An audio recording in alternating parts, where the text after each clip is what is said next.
We walk the footsteps of our fathers, the trail blazed by our mothers. They bought the land with their blood long ago, long ago. Aiel, Ogiers, and AudioBooks, oh my.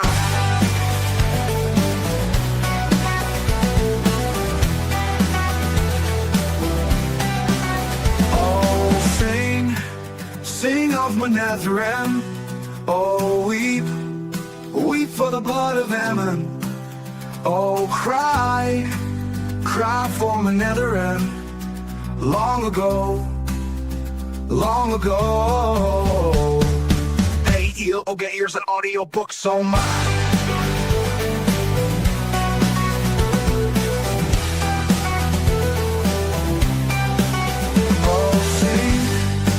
Sing of my Nazarene. Oh, weep for the blood of Ammon.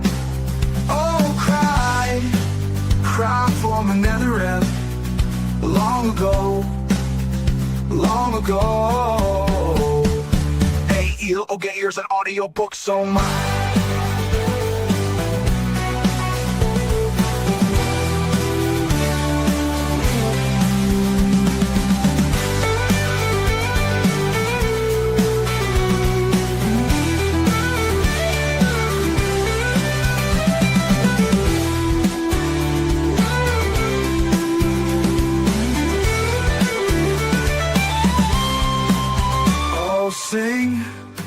Sing of my Nazarene. Oh, weep for the blood of Ammon. Oh, cry for my Nazarene. Long ago, long ago. Aiel, Ogiers, and AudioBooks, oh my.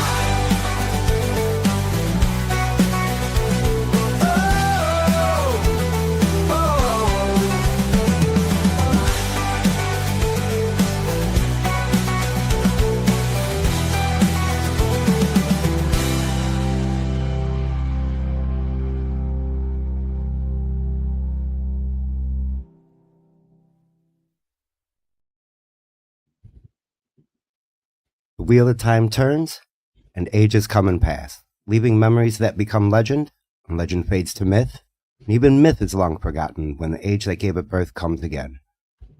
Thank you guys for joining me for Aiel, Ogier, and AudioBooks. This is episode 12, 11? I'm already losing count. We're getting really far into our book.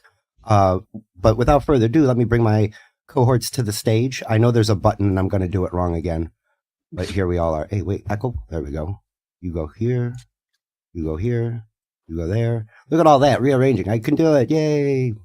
Thanks, everybody, for joining. I'm glad that you could make it. I'm guessing Cupcake is still on the road, probably in the ass crack of the earth somewhere, smuggling goods and trying to rescue maidens from the Dark One, I'm sure.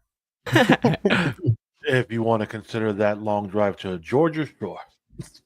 Yeah, oh, boy. Yes. Well, that's where the devil lives, isn't it? Good afternoon. Matt's here. Jim's here. Good to see you guys. Cool. Thank you for joining. Annie, thank you for joining. Lou, thank you for being here. Glad to be here as always. Oh, for sure. Yes. 3 minutes early.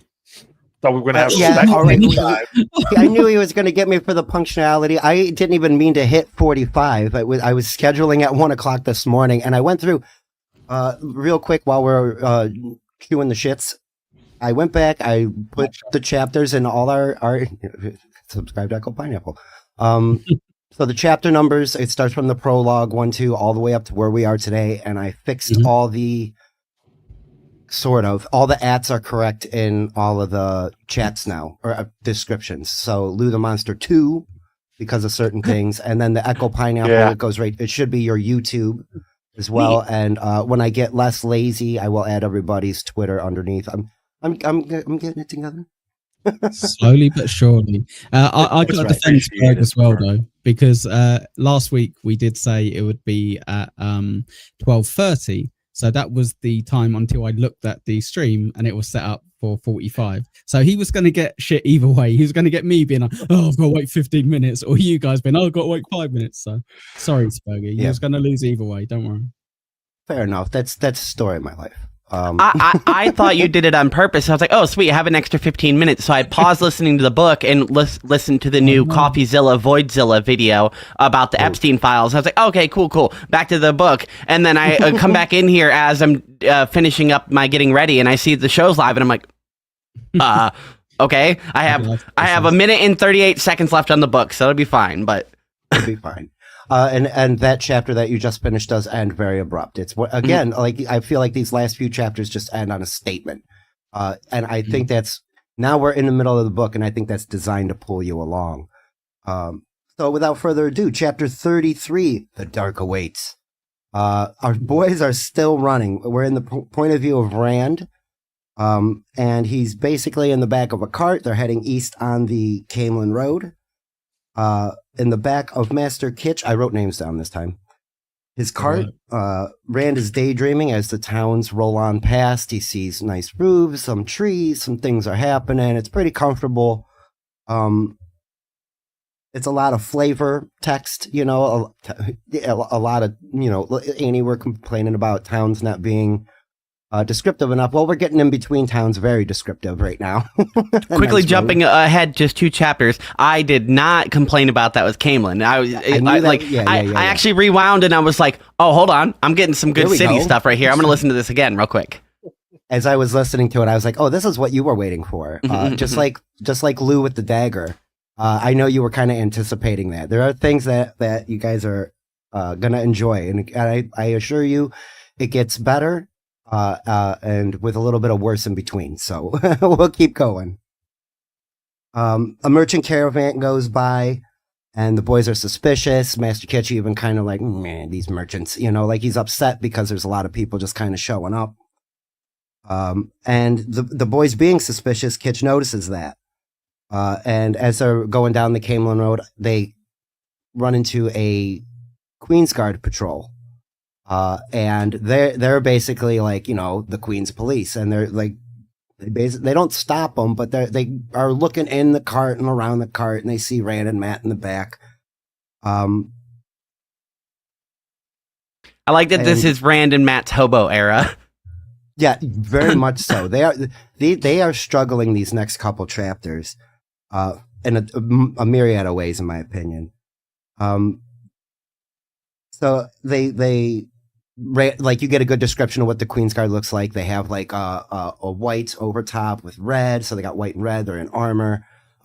They got like the grill face mask, like that thing, like that's how it was described. They have like bars. That's what Rand's seen. So again, like, you get a lot of description out of these guys. But before I get too far, in the conversations and stuff that was going on, we kind of get that Rand's not feeling too great. And Matt's eyes aren't doing so well. Like, he's got a scarf kind of covering up like that, so he can't, the sun isn't blinding him so bad. Massive. So not only are they hobo. Yeah. Yes. So not only are they, a hobo, they're not feeling well on top of it. Yeah, they're sick on top of it while traveling out in the open air. So not great. Yeah. Right. Sleeping under bushes. But the boys ask Kitch, who the hell is that? Like, they have no idea. But just before this, Kitch was complaining that the Queen's Guard needs to keep the peace. There's a lot of people around. It's getting crowded. And when Matt asked, well, who are they? He explains that they're the Queen's Guard, and things must be getting bad if you guys don't recognize the Queen's Guard. And then, like, he says you guys must be from far off. And he's like, well, where are you guys from? And Matt immediately answers, well, far off. Nowhere. Yeah, basically. One answers nowhere, one answers far off, like simultaneously. They talk over each other. And then the other one's the Two Rivers. Yeah. Yeah, Rand gives up the Two Rivers Rand right away. says Two Rivers. Yeah, he does. And immediately regrets it because... And he's like, oh, I'm an idiot. Don't. Yes, and so this happened last week too, that Rand was kind of like flashing his sword around and then like, oh man, I'm an idiot. Like, he's catching himself. We're getting him growing in the world that he's in. He's becoming more self-aware and guarding himself much better. And Kitch does say, oh, the Two Rivers, that is far off. And truthfully, they haven't seen the Queen's Guard in the Two Rivers in who knows how long. So They were disembarking. Like Kitch says, this is as far as I go. You know, the boys pile out of the back of the cart. No big deal. Kitch eyes him up and down and says, I got a place for you to stay if you need to, because Rand is wobbly on his legs. He's like a little baby deer. Can't quite stand on his own. And Rand says, oh, no, I'm all right, dude. I'll be fine. Where's the next town? You know, they're pushing hard. And Kitch doubles down. He's like, look, dude, I know you guys are running from something. I know you did something. I've been in trouble myself. I'm an old man. I know you're sick, but me and the missus, we've caught everything under the sun. Even the kids, you're past the catching stage. You want a place to, I got a pretty good judge of character. I don't think you're dark friends. If you want a place to stay, my farm's 5 miles down the road. Immediately, dark friends? What the fuck you mean dark friends? So Matt's like super paranoid already, and Kitch is like, all right, dude, I'm just gonna go. And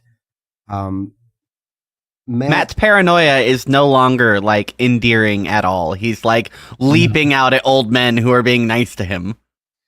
I think the way it actually went as well with Matt was the guy was like, look, come on, it's fine, you can stay. And he's like, why do you want to help us so much? What's wrong with you? And it's like, all right, fuck off. Like, see you later. Sod off then. Literally biting. Matt literally says to him, what do you know about dark friends? And then Kitch is like, well, be that way, you know, like pretty much but Matt also regrets it at the same time. He realizes what he just did to Rand. Like, man, you needed a place to sleep and I screwed that up. And then Rand's pretty good about it. He's magnanimous. He's like, don't worry about it, dude. I'll get my legs under me and I'll start walking again. Again, you guys are looking at it as Matt is normal. Matt's being possessed No, little by little. I did not say that was normal at all. I said his paranoia has reached a peak where he's almost ready to attack an old man. It's And also definitely The reason for his We're not basing paranoia is we're not basing our opinion on something we know from a show. We're basing it on what we've read. you don't even need to show. You could I tell. love it. You can tell this is happening to him, not even because of the show. Ever since he picked up that dagger, his demeanor has changed, and from town to town or plot to plot on the Hobo Land Road, he has changed. Even Rand is starting to notice it, and Rand is having his own problems. Like, yo, who starts going blind out of nowhere? Well, it was from the lightning strike, I believe. Yeah, that's more to being lightning splashing in your eyes. Nah. I think that would. Well, Okay. I will agree, though. Because of the dagger. Also, I had a theory about it. Like last week, I speculated that it was a magical lightning bolt that had come down. Which, if it is a light created thing, and people keep using the phrase "light blind you," so it might be literal in this case, where Matt is literally been blinded by the light that was happening. That is quite funny. No, Ray DeVito. I almost sang the song. Thank you, Pineapple. The boys do continue down the road, and they find a haystack to camp for the night. Oh boy, I can't imagine sleeping in a pile of hay. I do know it to be very pokey from my experience, very short and brief experience. Hello, county fair and fried cheese on a stick. Yeah, no rolling in the hay. Nope. Avoided that lesson. I gotta use my finger now. Mm. Rand dreams. Rand's going I into bet a you dream. did. Yeah, my handwriting is terrible, you guys. I'm never gonna ever show it to you. And as a little bit, Rand dreams, and it's about Goad at first. You know, he's not having a full on like we've seen before with dreams, but he is dreaming, and he does see Beelzemon eventually. And it scares Rand awake again. And as Rand wakes up, Matt wakes up. Or isn't waking up. He sees Matt dreaming, and he took my eyes. Like, and so there's a very nice moment where Rand kind of like, "You'll be all right, dude." You know, like he's holding his boy. You're my boy, Blue. You'll be okay. And I'm It was very bromantic. Yes, thank you. That's the word to use. It's definitely Samwise, Frodo-ish. we're together in this. You're my boy. We're gonna stick together. Yeah, bromantic is very. I think we're getting a weird bit of feedback from your mic a little bit, Spurg. I'm not 100% sure. Apologies. I'm hearing a bit of a hum, and so is Lou allegedly. So I don't know if Annie is as well. Oh, perfect. Now I can't hear you. Oh, great. Completely muted. Perfect. Just the way. Problem solved. Nice. Okay, cool. So we'll just sit here for a while. Well, I'll just hang out. That's how everybody likes it. Nobody wants to hear me talk anyway. Still there? Yeah. I wonder what that hum sounds like. You have an echo bouncing off your mic. Really? It's because I can tell you what it is. It's the furnace. The furnace vent is right here. So there's a. You not normally have the furnace? You got to understand, it's cold in Ohio right now, so they need that furnace going. All right, let's crack on then. Fair enough. Yeah, it should. Did it go away? Yeah, I think so. Yeah, that's exactly what it is. So I got to figure that out. That's something I got to figure out in my own time. Apologies to the chat. Apologies to my co-hosts. We'll have to figure out if we can gate it out. Yeah, because mini host isn't cutting it all the time. Like it works sometimes, but then it comes back. All right, logistics. I'm sorry. So onward, avoiding towns. Oh wait, the dream. So yes, bromantic awakening there. Matt and Rand are they're just having a hell of a time, in my opinion. But they keep pushing on. They are on the road, but as they approach like smaller towns, they ditch off the road so nobody sees them. They're like taking the wide way around. And in that time, Albert Mull rolls up and sees these two boys on their feet and says, "Well, if you want a ride, I can give you a ride." And this is more narration, I think, than one of them having a thought, but he wanted somebody to talk to. Basically, like he was looking for somebody to. Yes. Oh, I'm alone driving. Let's pick up these boys. At least I got some company. Hopefully they keep me awake. At the very least, it's somebody to listen to me so I can talk. Yes. I reckon this is Cupcake. Cupcake right now has got two 18-year-old lads in his lorry on the way to Georgia. What are you guys up to? Just driving along. Like music? And also Albert complains, there's a lot of strangers around, all these bloody fools going to Camelin, lots of tourism happening, and it's drawing negative people in with the positive, and he just keeps on yapping. They finally make it to an inn. And after they get dropped off, they go into this inn, and Rand is happy to see a plump innkeeper, not a skinny one, because don't trust any. Same thing with the last one tried to kill and rob me. Yeah.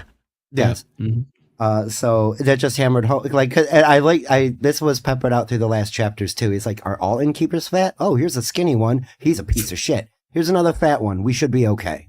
Like the logic is just so good. At the very least, we can outrun him. That's the saving grace. At the very least, we can definitely outrun him. Good point.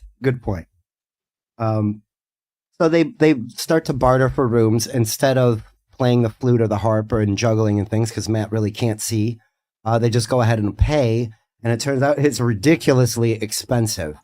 They're not happy about it, but it was told to them that there's more scarcity and things cost 5 times what they normally would. So you either deal with it or don't. And it'll be more next month. Yes, it's going to keep increasing. Inflation. So things aren't great.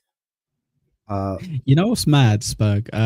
I hope this isn't going ahead too much, but in the morning when he treats himself to breakfast as well, is this the right bit, yeah? Where he orders breakfast, he gets himself like a loaf of bread and like a pitcher of milk, and I was like, oh, that sounds good. My wife thinks I'm a right weirdo for drinking milk, but I'm like, it sounds great, except it's not a traveling hot on the road meal. I bet it went ice cold either. Let's be honest. Yeah. It said fresh. It said fresh from the stable or whatever from. So I would assume it's probably warm, actually. Yeah, most likely.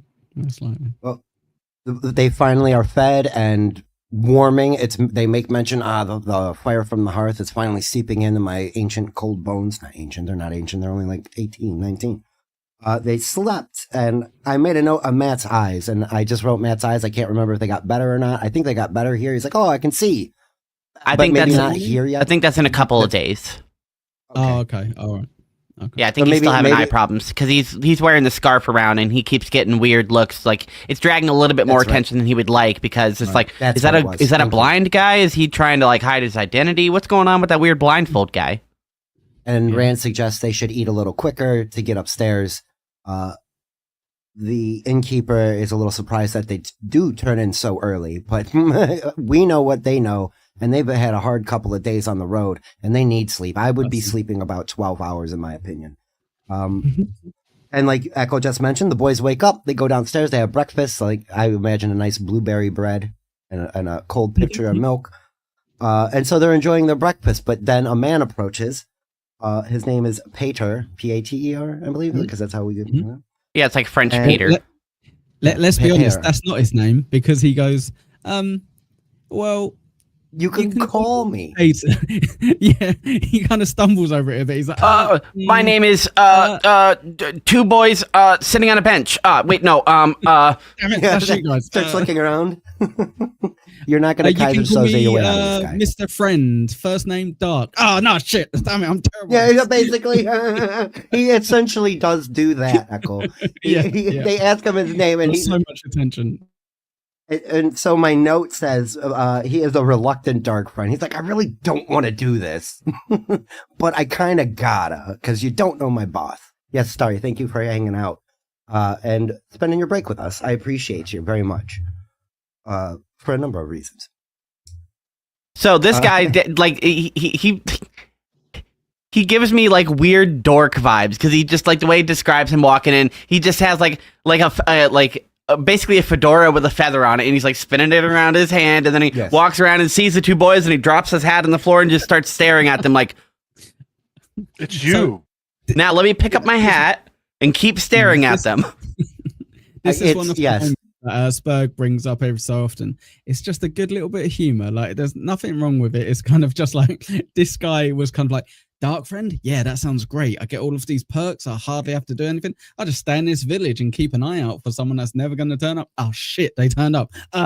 Fuck. Damn it. Exactly. And yeah, it's a bit of comedy without being blatant, like, this is tropey comedy. Hey, it's a reaction. It's like, whoa, I wasn't expecting to have to work today, And so Matt calls him out on that too. Matt calls him Dark Friend right away and starts threatening him. And to be fair, he's afraid of Matt. Matt's pretty threatening here, and I probably would be intimidated as well. So they attempt to leave. And as they're attempting to leave, our boy Pater, so he says, shouts at them. He's like, you guys are gonna have to serve the Dark Lord anyway, and you should probably just give up now and because and essentially calls him own self. He's busted. Everybody in the tavern heard him yell what he said. He said, Dark Lord, Great One, all this stuff. And so he runs out the back door. What? Yes. So he runs away in one direction, and I think the boys go out the front door. They're like, all right, it's time to go. We've overstayed our welcome. And again, trying to not be noticed gets them nose. Oh, that's right. That's he puts his hand. He kept saying, "Leave me alone, leave me alone," and then he grabs Rand's shoulder in the face. Bam! Right in the nose. And that's when he started yelling about, I'm the Dark Friend and blah, blah, blah. Yes, you're going to pay for this. I'm sorry, thank you. I think you guys got to be there. I love the weird. Real quick, let's go around the horn. Lou keeps. Lou's like, he punches him on the nose, and then he says something about Dark Friend or something. I didn't really pay much attention. Hey, it was combat. It was action. Of course, Lou remembers it. It was violence. Yes, he would exactly. remember that specifically. Yes, we're finding out Lou has a tendency for that. Like, you're going to be our battle lord if anything ever happens, Lou. You're going to have to call the shots. Which Echo should make him like a certain character he's not liking later on.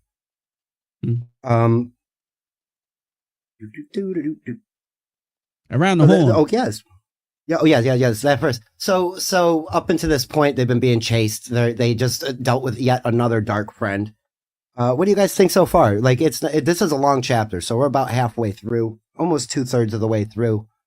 You guys enjoying it so far? Is it okay? Not too much filler, as it were? I'm thinking it's good. It's got a good pacing to it. It's better than the previous chapter where they were going and like barding their way through town and stuff. I kind of more like this like hobo route where they're just like hitchhiking and walking along the route, sleeping on hay, and then spending their last bit of money on an inn. You know, and I do like this little leg of the journey.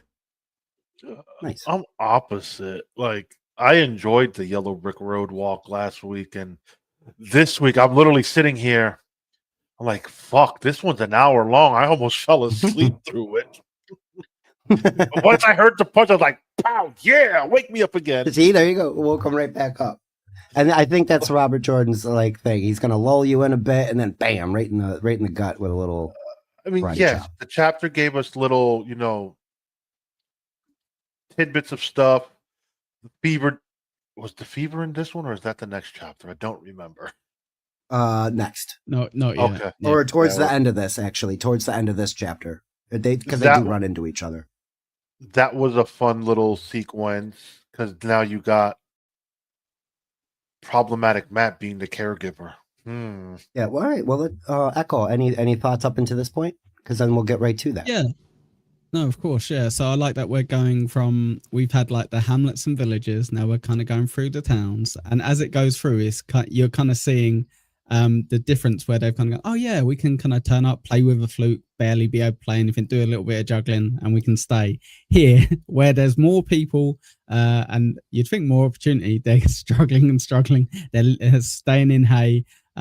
The kindness of strangers, by the way, is a very strong theme lately. Of as much as we're getting to meet Matt as well, despite him being clearly out of character, despite us not really knowing his character. It's interesting getting to catch him in bits where he's like, "Oh, sorry about that, Rand. Like, I know I'm not really supposed to, I'm acting out a bit." So it's quite cool because it is annoying that the first thing we see about Matt is him being a dickhead like the whole way through.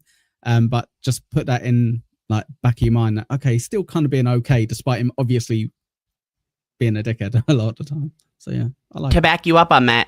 He before he was on the cart with the gentleman, it was just like a little bit of throwaway line. They left town, they're walking along, and Matt is struggling because he like barely can see, and then he's asking Randy, he's like, "You're not going to leave me, right? Like if I can't keep up, like yeah, So it's a little bit of humbling on Matt because he's like, man, I really don't want to be a burden. I also really don't want to get left behind, and I also don't want my friend to leave me. So, Rand, please."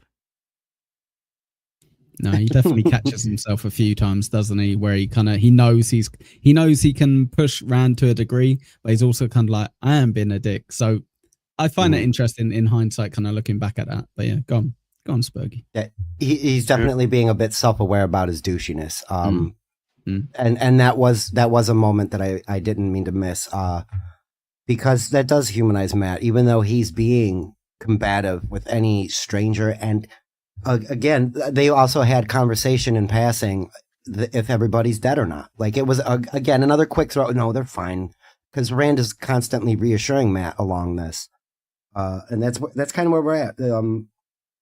That's where they were, and that's where I was at, right where Annie just said they were traveling more, and that is where Matt starts to, he sees himself faltering, and it's like, oh, I'm not going to get abandoned, am I?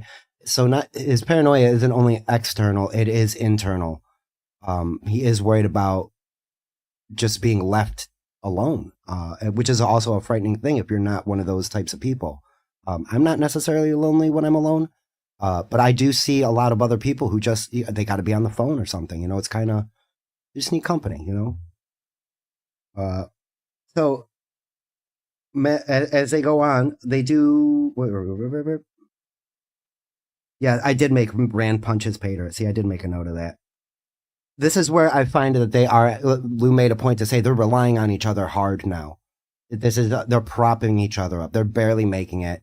They are hoboing it up, but they're also falling apart physically.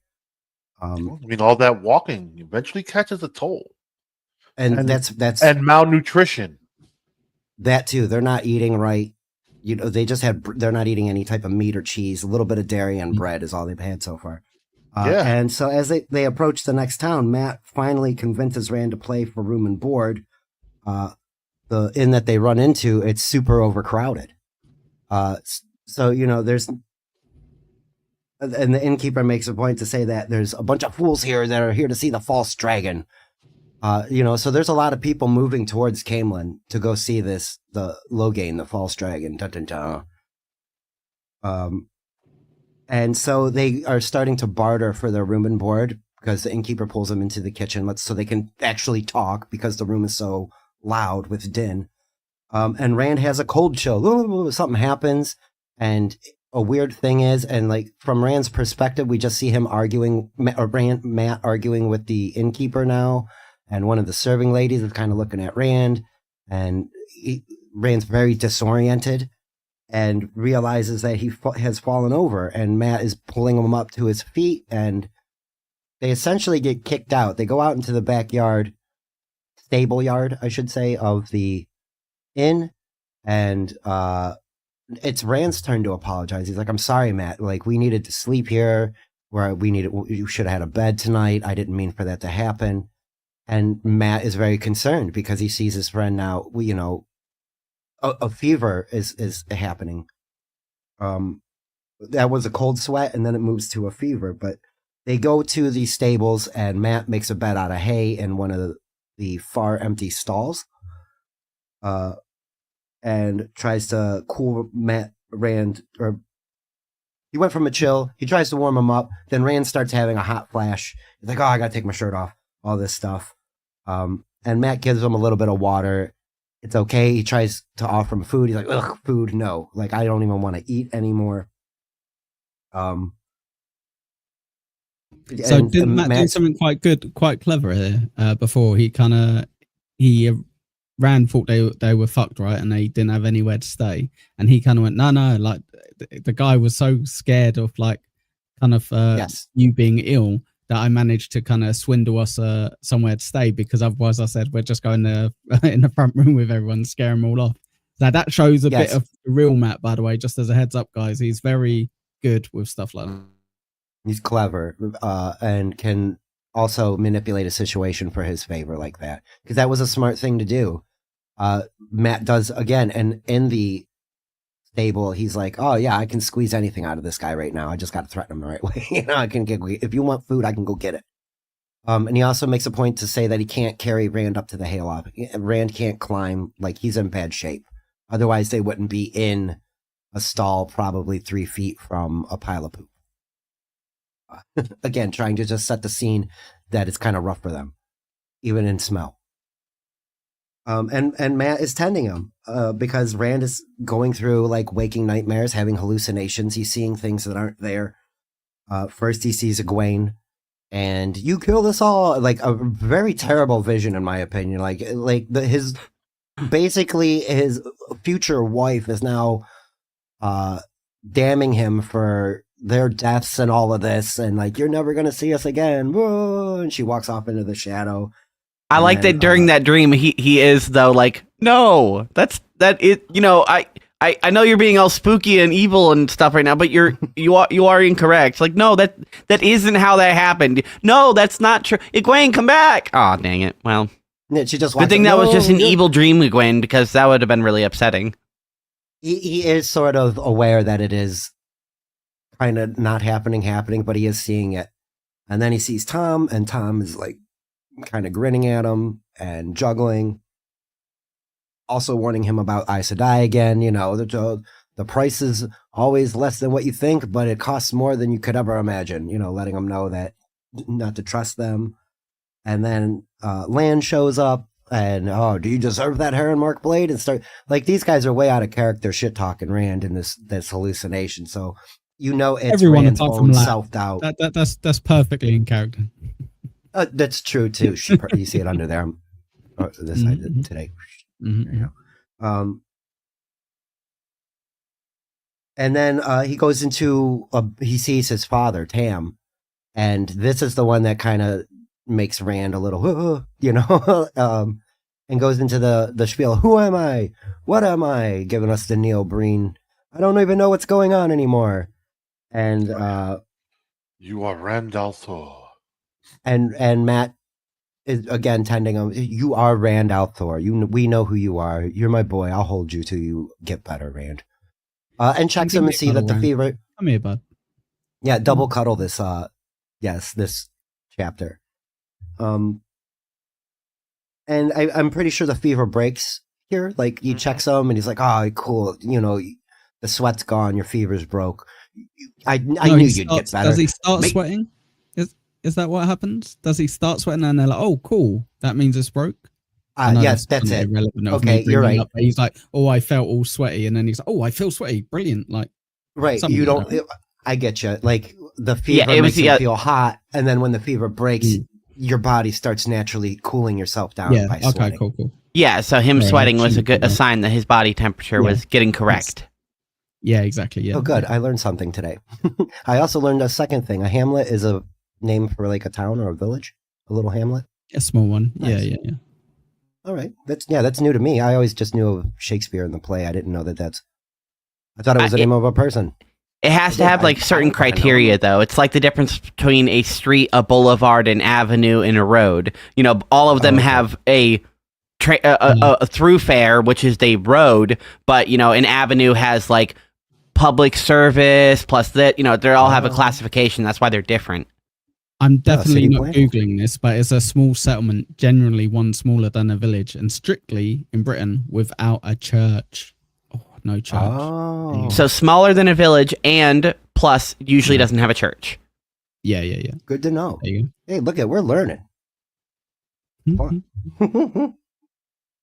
And so we're happy now because Rand is going to be on the upswing and Matt can probably finally get some sleep. But just then, a woman appears in the doorway. Dun dun dun. She's wearing a green dress. She's pretty nice. Yeah, she's very good looking, I suppose, depending on your pref. No, he doesn't even say she's very good looking, to be fair. He's kind of like, she's got like sharp features. So yes. In a weird way, he doesn't go, she's like stunning or anything. He's just like, okay, you do. Pretty enough. Hey, you, come here. We got a scene for you. She's a 2 Rivers 7. Good one. That would be a 2 Rivers 10. No, shut up. Well, have you seen Egwene? Oh wait, never mind. Yep, good point. Yeah. Well, and guess what? I'm going to point out something later to you, Pineapple. Rand wakes up Matt, and they're wondering if she's Aes Sedai because of the way she's carrying herself. And they surmise that she's a dark friend, but like she is approaching them. Are you okay? And blah blah blah. And then as she gets close enough to Rand, she reaches in. Like, I guess she has like a cloak on over her dress or something. Pulls out a hidden dagger, nonetheless.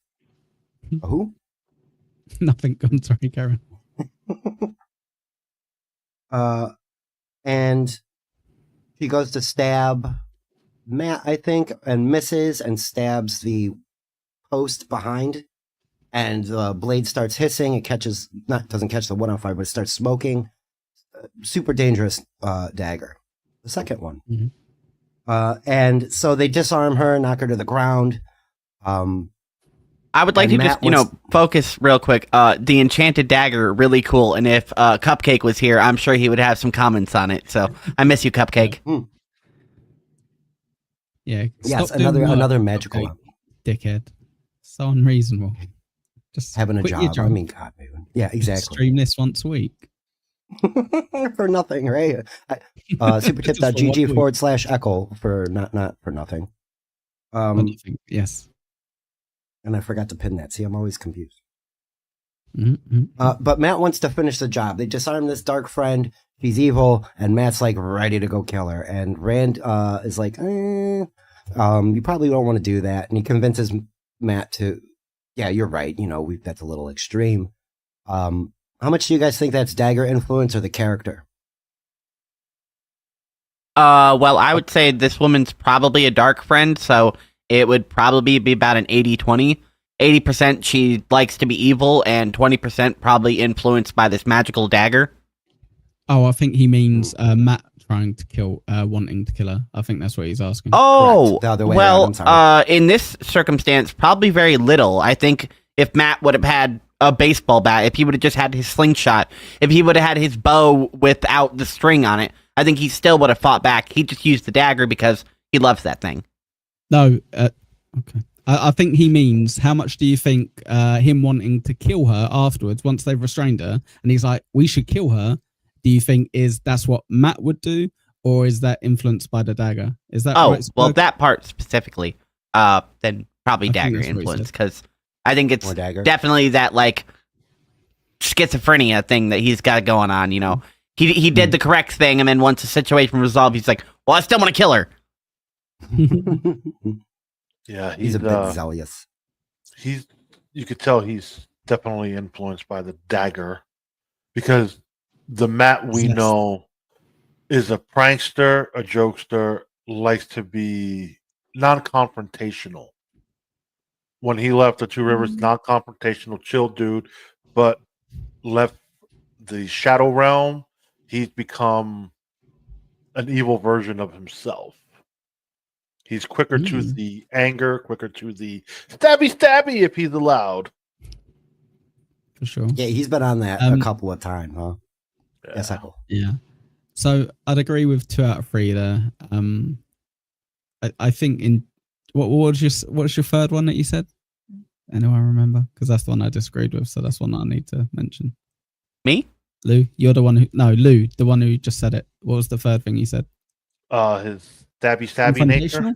No. He was non-confrontational. I realized it. I disagree. I don't think he was non-confrontational. I think he's a little shit who would always get in trouble and would always kind of be like, well, you know, I didn't actually do it. I did this because of whatever. So he would answer. Yeah, he likes to egg people on. And I think that is confrontation. Yeah, 100%. Yeah, no, 100%. With regards to how he is as a person, yes, the daggers clearly had a massive effect on him, because you're right. He's got sisters. He's got little sisters. So he, out of all of them, would maybe be a bit more inclined to kind of be like, like maybe we just tie her up and leave her, you know, or kind of, rather than be like, fucking stab her. I think he just wants to use the dagger. Let's tar and feather her. Yeah, yes, exactly. Yeah, She's a dark friend, burn her. That's how, you know, there you go. Yeah, he's going to an extreme. And I do think that it is more of the dagger influence, for sure. And we'll see more later, and that's kind of why I'm like harping on it a little bit. Quick, good mention. Light Blinded Fool saying, if all the Dark Friends are like Pater, this will be a short series. Well, unfortunately, this one was a little bit better and went to go kill instead of being like, hey, can I bring you to my master?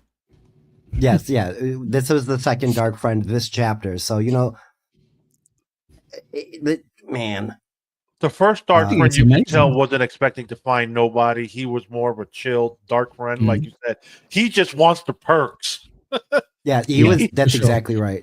He's just in it for the paycheck, whatever that is, in his sense. Like, I'm never going to see these guys, so I ain't really got to worry about it. And then he stumbles upon me like, oh, shit, like you guys all said. So, and now this one, on the other hand, she's all about that kill herself.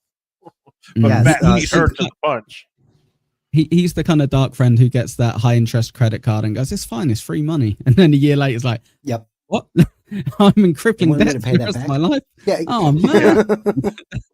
That would be my comparison. All too familiar, Echo. Shh. No. So speaking of, though, as a better Dark Friend, this one also, she's like, you should just give yourself up. Like, literally, it's just like, why bother fighting? Because the Great Lord's going to get you one way or the other. And what's going to happen when the Fade shows up? Fade? So she's threatening with a Murdral. Like, already, this woman seems to have it better together than Pater ever did. Like, she knows what she's doing, and she knows what she's about.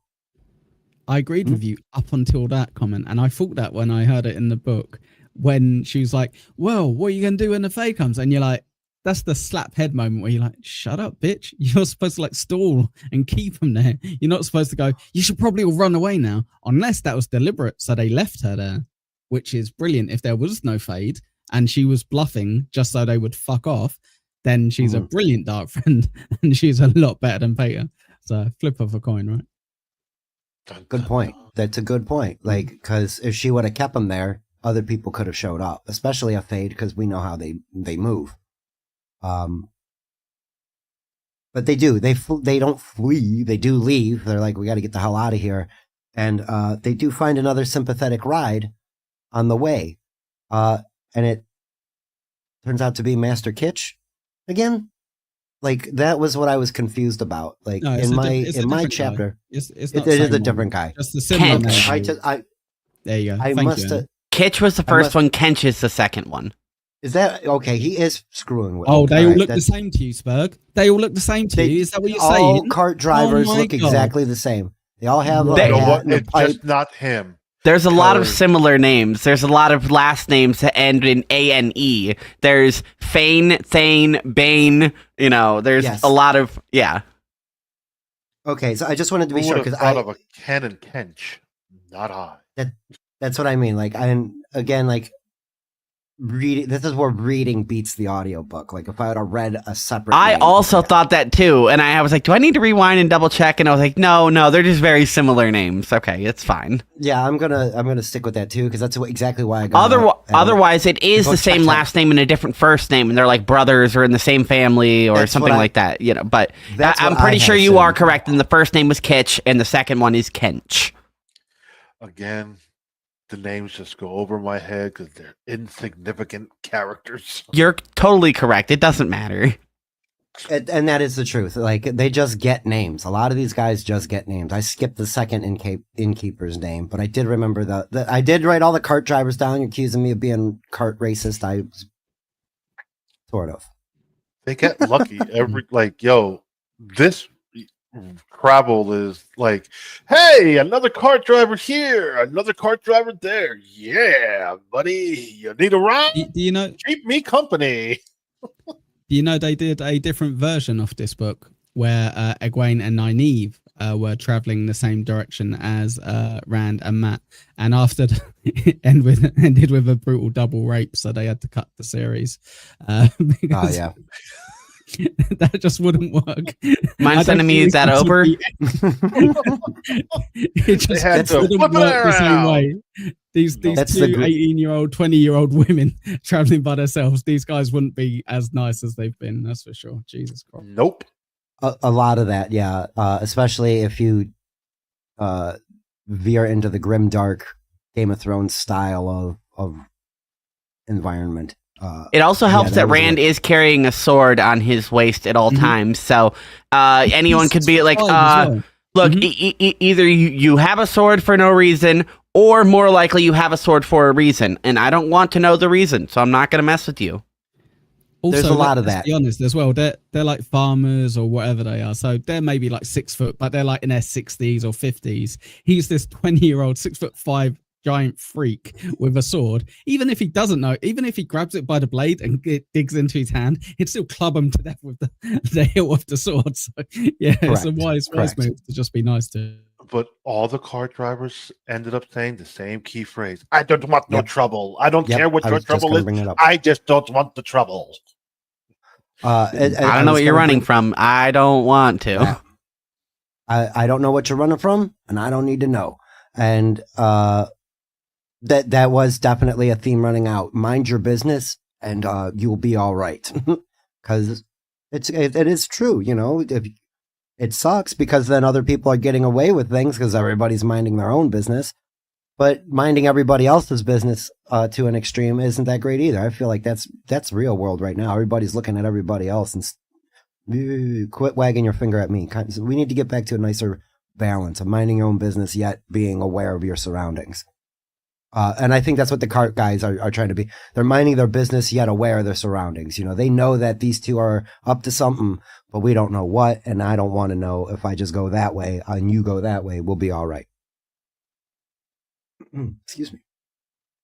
So that's the end of that chapter, pretty much. They get and I can't recall if Rand is very happy at the end of that. Is like, you know, saying to them, because they get dropped off in the beginning of chapter 34, the last village. I think they get another scarf or something from another cart driver, and Matt does cover his eyes with that one. Like, so, as they get dropped off in the Am I jumping ahead with this? Go ahead. Was the third one not the one who got pulled over by like a tavern guy, and then he's like, "Hey, let me ask you all these questions," or have I jumped ahead? Because I don't want to talk too much. That's Kench. It's coming up soon. He gets pulled over and asked questions and stuff. Sorry. Yeah. Okay. Cool. All right. Well, we'll see. Because if I'm wrong, you guys got to correct me. That's the whole idea.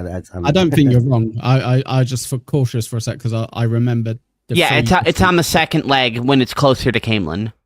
Okay. All right. Cool. Bunt. The boys get dropped off. Rand Will you call me? How long? You heard what I said. Sorry. You're an upside down cake as well. Rand contemplates how much time they've been traveling versus how much distance they've covered. It's like starting to become like a loss of time. Like, dude, it just feels like forever for them, which we've seen a number of times. You know, they just are running and sleeping and then running and trying to play their way for a meal and running. And so, yeah, the day-night cycle is probably screwing them all up. I imagine they've also thought of ran out of like new things to think of too, because they're just traveling pretty slowly, and you know they've had all the conversation they can. They've thought about Egwene as many times as they can. They thought about home, you know. But now they're just on repeat, so they're getting bored of their own thoughts. I understand that too. Yes. As they're traveling down the road, they're coming upon rows of farms. Like it's very nice and neat. It's not necessarily a town, but just organized farming. Matt is very tired and hungry. He's upset. He's a bit complaining, and for good reason. They find another haystack to sleep in again.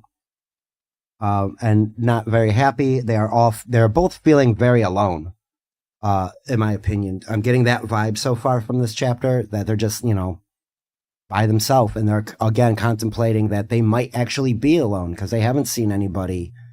They haven't run into Perrin, they haven't run into Egwene or Tom or not Tom, but you know, any of the people that they've been following or traveling with, I should say. And they also notice that there are many people moving toward Camelin. Like during the day, the road is full. People are moving in this direction, and as night falls, it kind of thins out. Stay off the road. And the local folk are very upset. Like they do not like this at all. They're not happy that people keep walking by. They're fucking shit up. They're leaving messes. They're making mud.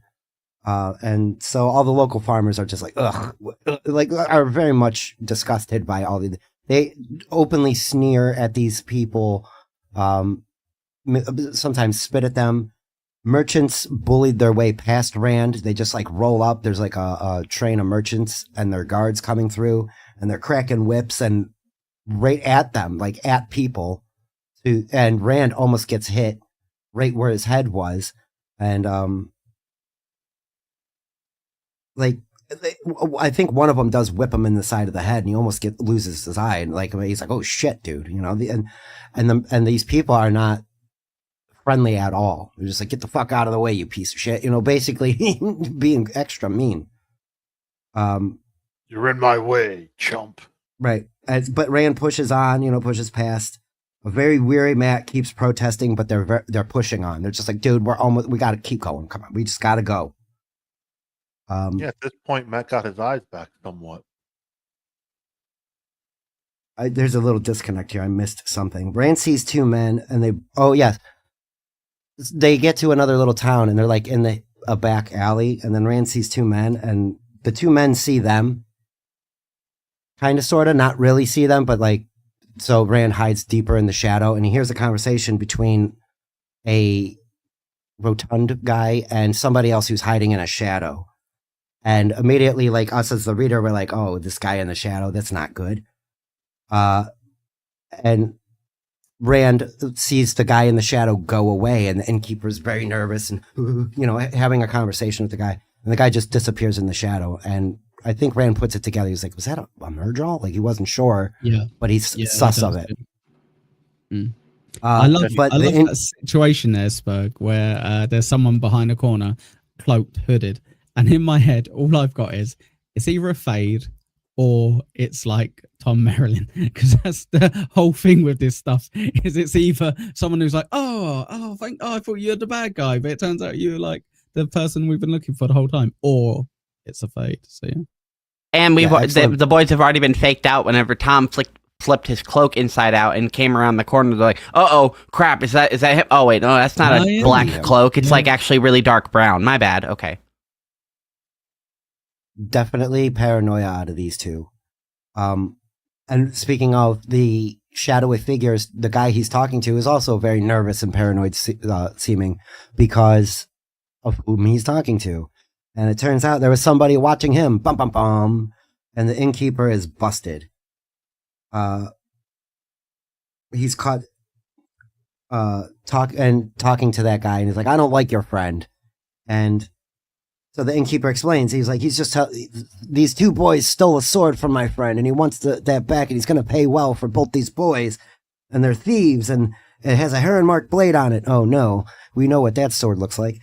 And they're dark friends. And so Matt and Rand hear this. They're being accused of dark friends. God damn son of a bitch. So they know that something's up. Something's going on. But the merchant Bunt calls him out on everything. And at a certain point, the innkeeper realizes that that Bunt's just screwing with him. Oh, 100 gold crowns, you say? Oh, ironwork blade, you say? Oh man, this your friend. Oh, he must know some really bad people if this is what's going. And just literally sticking it to him and being very sarcastic. And so the innkeeper eventually, such a great character, Spurg. Did you catch the bit where he goes to him? Oh wow, like 100 gold coins for him, and how much for this sword that he apparently really badly wants, which is the main reason he's after him. And he's like, what? And he's like, yeah, exactly. It's obvious that it's not about a stolen sword because you've not even mentioned. If you can get me the sword, that's great. If the people, sure, but I need the sword. Instead, he's like, I need the people. So. Exactly. And the innkeeper kind of tries to give him a little bit of shit back. Oh, that's why you're traveling at night, you sneaky sneak. And the innkeeper goes inside, and Bunt starts saddling up and goes on his way. But before he can leave, Rand does approach. He's like, oh, this is our ticket. Let's get the hell out of here. And so, yeah, Bunt's traveling by night down the Camelin Road, and Bunt offers a ride because he likes the small talk. He's very proud of Camelin. So he hops the boys in the back, and they get their move on. We find out that Bunt doesn't like Aes Sedai at all. He's like, these Tarvalin witches and all of this other. He's also, he's a good queensman, and he doesn't like the rabble rousing. And don't you say he's not a good queensman, by the way. He goes on to talk about Elaine, the princess, and the first prince of the sword, her brother Gawain, and we get a lot of queen history lore here about. We get so much how I missed some of it, mate. When I heard it this time around, I was like, oh my Jesus. And our good queensman Bunt talks about how Morghese got the throne because Tigraine went missing, and then there was all this stuff that happened, and so she campaigned and got the throne, and everybody likes Morghese. She married, I can't remember but he dies in the Aiel War. That was her first husband. And then she remarries, or no, it doesn't remarry, but she's a widow. And that's where we find out a little bit of Tom Marilyn lore, I believe, later in this next chapter. Because the queen can do whatever she wants. She's a queen's woman. But it kind of ties into this little bit where Bunt is talking about the history of Andoran politics. And then he goes on to mention other lands like Ilion and how things are there. And Rand falls asleep to this guy's long storied history, and has normal dreams this time. It's just regular old dreams. They get to a nightmarish thing where he is scared again and then wakes up in a huff. Whoop, and Matt didn't sleep because Bunt talked all night. Yeah, and just Matt could not fall asleep, and he just kept. And so Bunt goes, "Oh, here we are!" Like they're rolling in basically to the front of Camelin, like they're very, very close.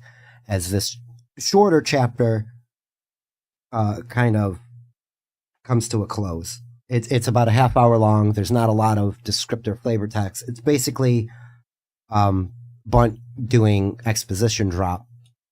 What did you guys think about that character? He is a pretty good character, and I like the way he was written. How do you guys feel about it? Or around the horn. Let's find out. This whole chapter. Let's go over the whole chapter.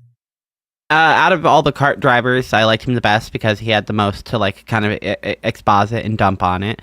The first driver was nice enough. But out of them, I think the third one's definitely the best. This chapter was, I think, a little less interesting than the one before it. It just kind of moved along. I think the most interesting part was the stopping at the ends, but for the most part, not a whole lot to say about this chapter. I feel like we did miss a conversation that Eckel mentioned, but I don't remember exactly where that was now. But probably wasn't important if we missed it. Spurg just said about it. That the conversation with the guy in the alleyway. That was that. Yeah, that was the one. Oh, okay. That was. Gotcha. Okay. Conversation. Okay, I thought you meant somebody on the road. No, there's not too much conversation. I couldn't remember when it happened. So you're right. I thought it happened earlier, and you kind of was like, no, I think it's late, and it was. You're right. It was a bit late. Okay, cool. Like halfway through the chapter when that happened. What about you, Lou? What did you think about the drivers in this chapter? Again, they're all useless people, so they don't matter. Even though Bart, the last one, was more informative with his information, like how he made Camelin sound exquisited and all this other stuff. Like no other city on this planet looks this good. Like he was a Camelin simp. Yeah, really talking it up. Definitely, that's the proper term too. He is a simp for the queen. He loves his hometown. It is the greatest. He is essentially a proud New Yorker. I'm carting over here, but and the phrase that he keeps on, I'm a good Queens man, don't you say I'm not, like, he doesn't always say, don't you say I'm not, I'm a good Queen man, I am. And then goes on to talk about the history of Andor. So he knows his area, or where he's at. To his point of being a good Queen's man, you kind of see it in this chapter we're about to go into because of certain lines he says to the kids and how he's like, if I wanted to, I could have done it, but I didn't. So, his motto was, I'm a good Queen's man, is actually true to a sense. So, like I said, a 30-minute chapter, the next chapter is the same 30 minutes, but yet a lot of fucking characters that don't mean shit. There was a couple of names that got dropped that are going to be important later. But again, I think they're mentioned in passing that you're going to forget them. One of them you'll remember because it's a very unique name.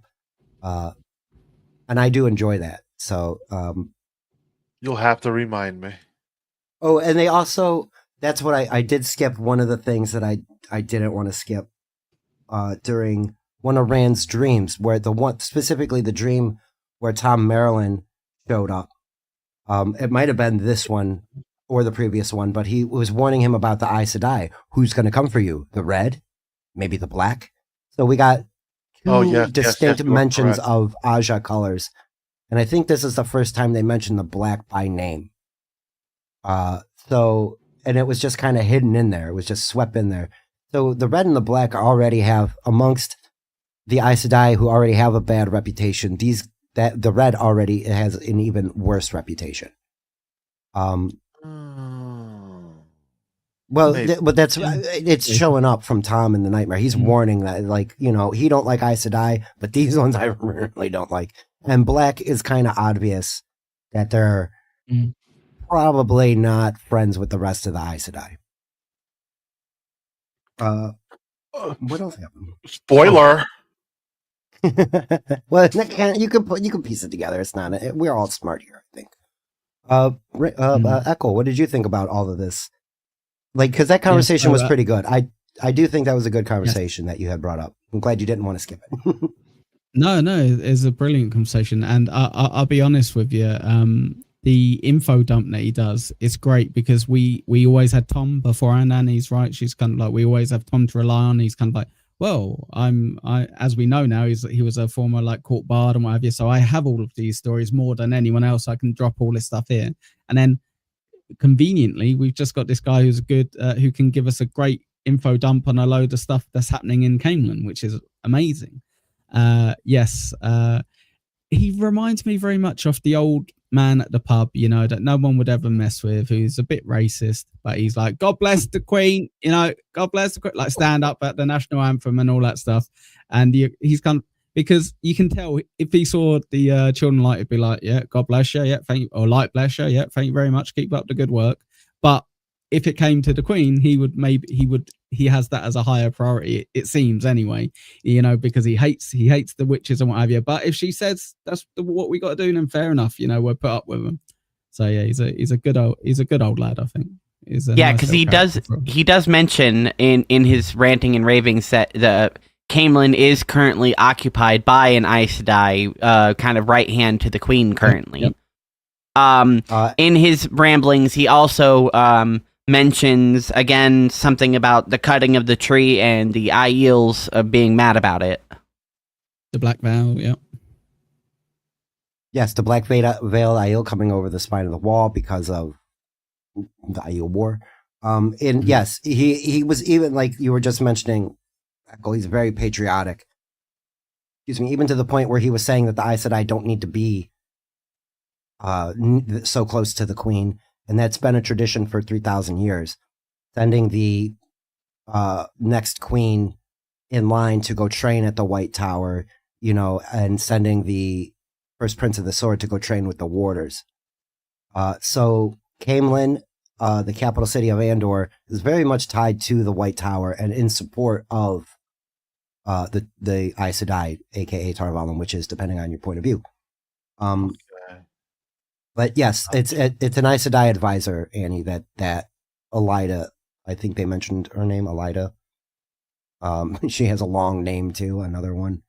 That's just huge. I'm not even going to get into it. But it's not just him that are apprehensive about that either, having, you know, Aes Sedai so close to their ruler. So they made it. Here we are, chapter 35. England. Dun, dun, dun. And right off the bat, as they're approaching the gates, Rand is just shocked. The size of this city dwarfs everything that they've seen so far. He mentions Berlon being multiple Emmons Field, Two Rivers villages put together, and now this is multiple Berlons and White Bridges put together, rooftops as far as his eye can see. I find it to be a great description. I'm going to something I particularly like about it is that there is that there's a very large wall that is like 50 feet tall, and on the inside of the wall is, you know, inside of the wall, but on the outside, it's like every village from there all the way to Camelin was swooped up in like a net and then dropped in front of the wall and then kind of just grouped together. So there is a city outside of the city, then a 50-foot wall, and then on the outside or on the inside of the wall, you can see towers peeking up over it and massive buildings because they're at a slight elevation, so they have a slight like vantage to see into the city a bit. And tons of buildings. So I'm like, hell yeah, city. Annie, did you enjoy the description from Rand? I'm going to butcher it, obviously. But he was saying the description of like grand cities in storybooks Camelin fits that like water fits in a jug or something like that. And I was like, yes, that's so cool. That was a good line. It did catch me because I was like, I get what Robert Jordan is saying here. It fits perfectly. However, water fits into anything, so you could have used. It's not a perfect analogy because, you know, that like liquid is liquid and it will conform to a shape, so it could be anything as long as it has enough water to fit. But I was like, I get your point. Right. You pour the water in there and it fits there perfectly as what he would have imagined a fantasy, huge, big, awesome city to be.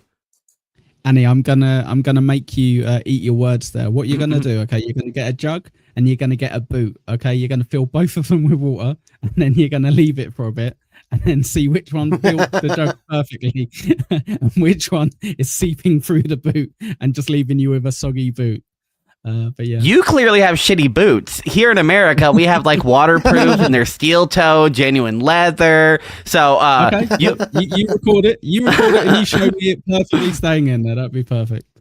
Here's the thing: is water of all things is the strongest solvent. Water will break anything down at a certain point. But yes, no, that From jugs. excellent point, and that's why I did one of the Annie. This was part of the descriptions that you were waiting for. There are small. It's like there's small houses outside of the city itself. Then you go in through that big main 50-foot wall gate, and you continue in, and then there's another wall with the old city. So there's even a city built within a city, like the old Camelin and New Camelin, old Vegas, New Vegas. It's all there. So this has been a city for a very, very long time. To be this large and expanded, in my opinion. And Bunt, yes, here again, he's boasting. Look at Camelin, it's beautiful, it's gorgeous. Look at this barn, look at that, and letting all the boys know. They go in through the big gate, where the guards are like, "Come on, keep it moving, you fucking assholes!" All these tourists here to see the dragon, Logain, the false dragon Logain. Yes, that's right, the false dragon. Matt's nervous because of the crowds, but then Rand again reassures him. I was like, dude, we can get lost in these crowds. You know how invisible we are here? Jeez. And as long as you can shut your mouth, Matt. And basically that, just remember to keep your mouth closed and not say things. Even though Rand was the one that said the two rivers, the most recent, he was the one. Hello. And he notices that the one thing that can still give them away is the Heron sword. So, he has to do something about that. Correct. And that's when the old man rolls down an alley and has the conversation with them. Hey, dum-dum, cover your sword up. Pretty much. Well, we're getting there. How about you don't make it obvious? Yeah.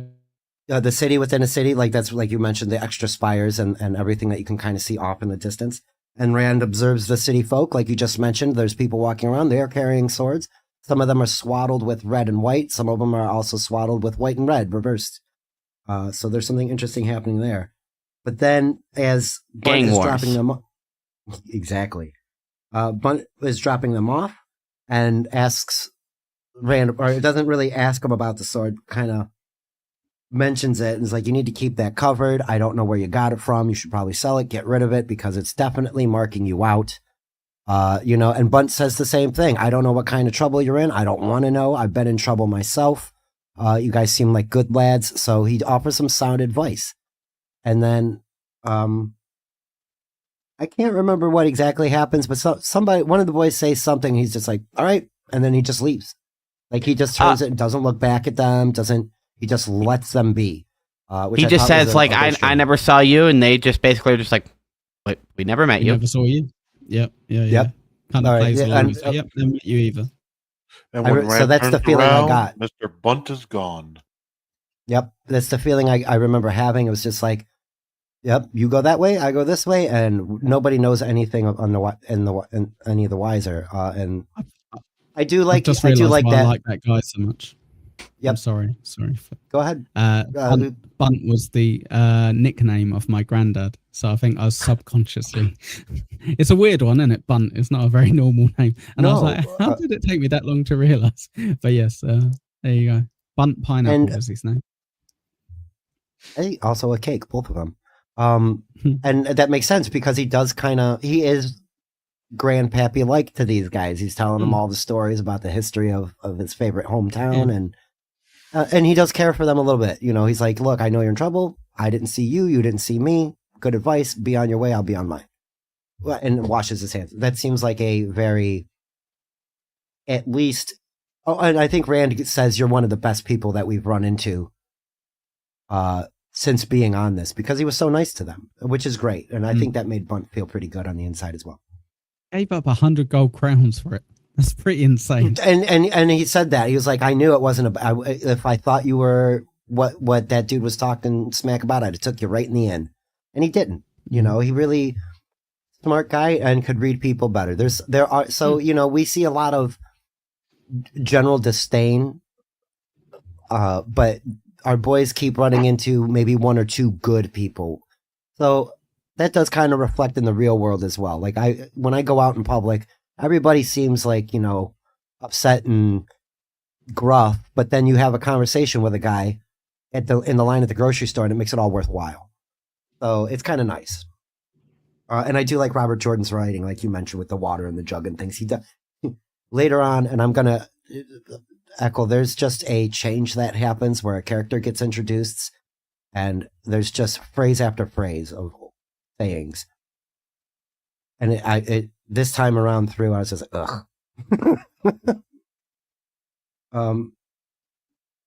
So They the boys walk are planning down their... and go to another shop to get some cloth.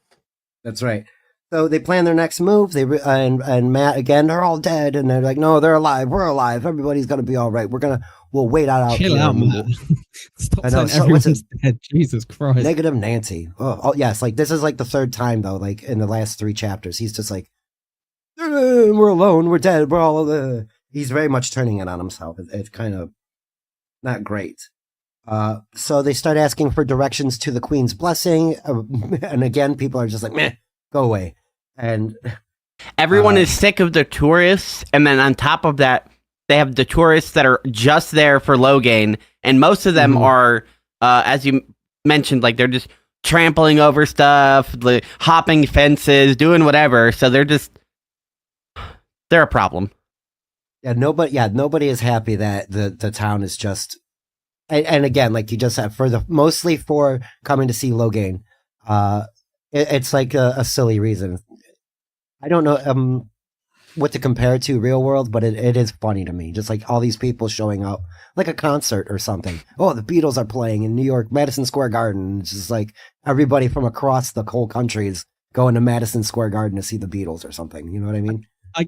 I guess it's kind of comparable to further back in our time, where they would have like Guy Fawkes, he got captured and they're going to burn him, so people would turn up to go like see him, or like a witch or something in Salem. People might go out their way to go to Salem to see the witch get, but like potentially, I guess, or maybe Jack the Ripper, if he got caught, and he was going to get hung, people might go and see him because he was. I guess maybe I can't really compare it now because you're right. We can fly. We can right. I do. I have one question. Is there going to be any explanation to how they captured Logain? Because what the hell? I think so. It's not explicit. Like you're not going to get a 1-to-1 recount, but you'll be able to put it together. I mean, because I can put it together now by the knowledge that I have, but I feel that would have been something important as the reader to experience. Like, something goes down. Like, there's a lot of shit that goes down in supposedly that sequence. It would have been important as the reader to experience it, but none of our characters in any perspective were anywhere near it. We've only heard about it like 10th handedly. So, we have heard that he was captured. He was like, there was like a battle, and then, part of his army was defeated, and the people are still like following the caravan of his capture because his army wasn't fully defeated. But, we've heard the stuff that's going on around it, but we haven't seen it, even though it would have been great to. Yeah, no, 100%. It's go on. You first. No, you first. I was just going to say, you're absolutely right, Annie. It would ruin the kind of narrative that we're going, where we're learning along with them, because cool things from later on. You're like, that would have been cool, and you're right, it would have been cool. But let's see it in a flashback later, maybe. That's fine, because if we had it now, we'd be like, what the hell? Oh, he's doing all this stuff, and who even knew you could do that stuff, and blah blah blah. And it would just be overwhelming. The fact that we're getting overwhelmed by lightning hitting a bar, and temporarily blinding Matt, it would be overwhelming for new readers. It wouldn't work. So yeah, sorry, Spur. Oh, and I want to point out that if they jumped over perspectives, it wouldn't work. Like if the book was about Logain, that would be different, but it's not. Yeah. And that's the thing. We don't know who Logain is at all as a person. We just know he's been captured as a false dragon, and we know who he's been captured by, the Red Aja. That's it. When we know who these people are, A, the Red Aja, and B, Logain, there are things that will help put that puzzle better together for you, Lou. Okay.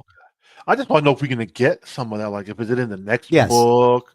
Like, we're getting all this dialogue on these people, but yet Yes, don't in have 6 a months' chapter time, you will on get a them bit yet. more information on it, if that helps. In 6 months' time, you'll get a bit more information on it. Because There you go. the way everything was that's broken down. Well, and that's the main meme of all these books is read and find out. RAFO is you will read and find out a lot of these things. The questions that you just like, that question you just asked, is you'll get more and you will know. Logain is not a throwaway character. Oh, I know he's not a throwaway character. But It's just the way they're making, like, I just want to see the fight like I saw in the show. That would be no, fun. I know we're not going to get the same type of fight. It's just like, yo, we're hearing this shit in book 1, but yet we have yet to see Logain or any of the Red Aja. Like, I understand Thank it's God the there's perspective more of books. Bran and Matt, Naive, Egwene, and Perrin, and all this other shit. But again, why introduce this if you're not going to show it just yet? That's where I'm wondering. But that's just the style of writing. He's been doing that the entire time. You knew who Nynaeve was before you even saw her. You knew who the Gleeman was before you saw him. So now you know who Logain and the Red Aja are before you see or meet any of them. It's to drive home that you're going to remember this. It's weird because of the way we're doing this. Like, Annie and you are both absorbing 3 chapters at a time. If you were to continuously go, I feel like you would forget chapter 6 a lot sooner because you're taking in more information, so it keeps getting pushed to the back of your mind. Whereas we can recall this a little bit easier and remember, oh, you know what we said? Because there's 4 of us here to remember everything instead of you having to recall it yourself. And if that happened or this happened and blah, blah, blah. So where are we at? Matt freaks out. That's where we're at. Matt is just having a fucking episode in the middle of town. Starts flipping out because nobody's helping. And he's worried about life in general, I suppose. And then again, he realizes what's going on and then apologizes to Rand. He's like, dude, I'm sorry. You know, it's just the stress. I'm shell shocked. I got PTSD and general anxiety disorder, and this dagger's making me feel weird. That's my question. Is it the dagger or is it Matt? Or is it the combination of both personalities? That's what I'm trying to ask you guys. Like, I think it might be amplifying his like the negative personality traits, I think, are getting amplified a lot here. And Matt being who he is, it's like a chaotic neutral thing where, like, he enjoys the chaos, but he's not necessarily a bad guy, but is somewhat indifferent to bad things happening, bad in quotations, like, you know, if somebody's chickens escape, that's not.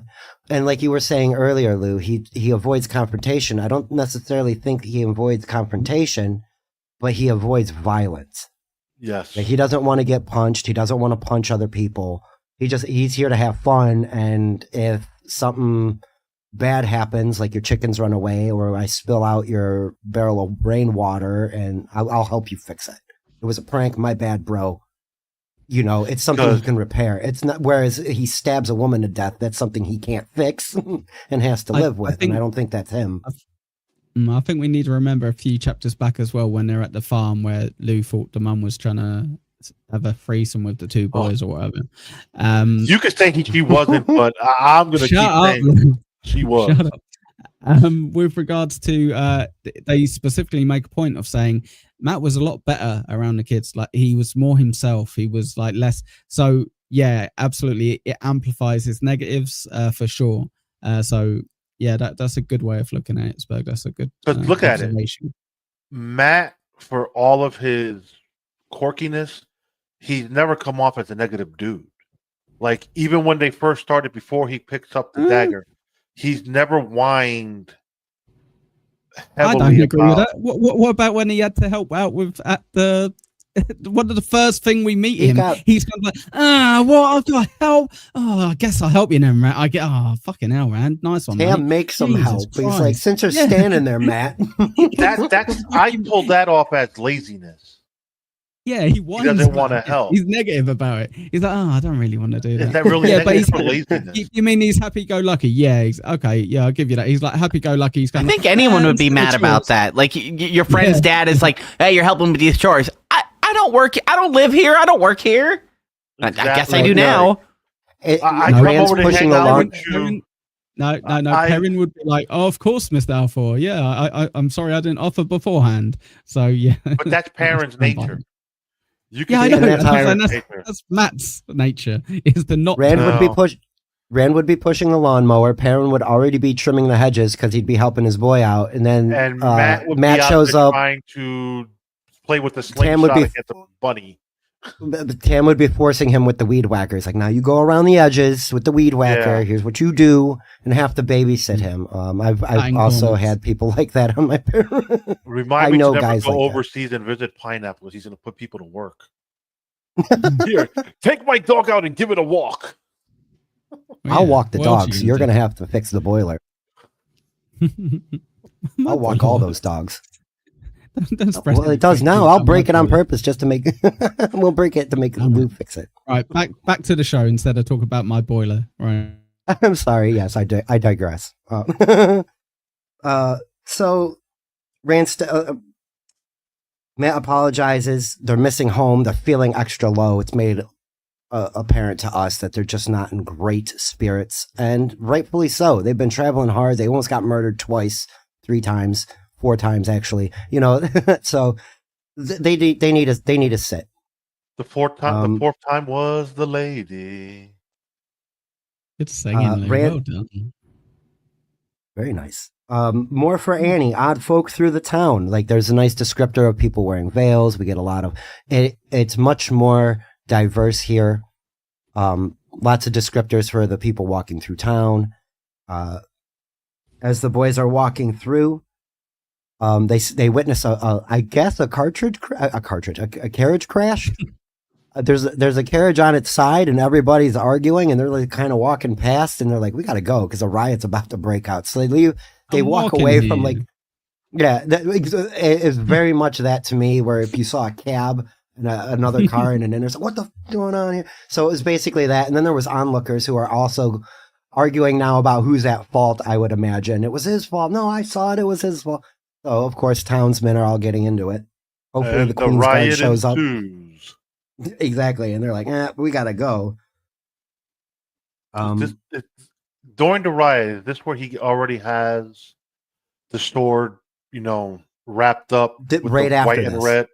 It's right after This is right where we're going. Yeah, so they leave that. They're walking through. They see all the shops, and that's where he starts to notice that every other shop is selling the cloth and cord, and most people who are carrying a sword either is showing out one or the other. And again, it's a white cord with a red cloth or a red cord with a white cloth. So you are either picking one or the other, which is confusing AF because they're both the Queen's colors.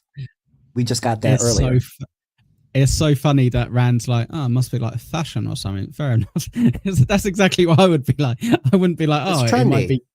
I think Annie said earlier, like gangs and that. Gang And I'm like, shit, yeah, bro. That's exactly what it is. But I would be like Rand. I'd be like, I guess that's fashion. Fair enough. Let me have that blood outfit on. Yeah.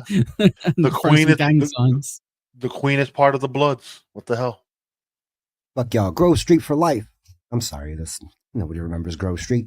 And they also notice white cloaks, who are, again, people are giving a wide berth to as they walk down the street. Ain't nobody screwing with them. We don't like them. I don't like them either.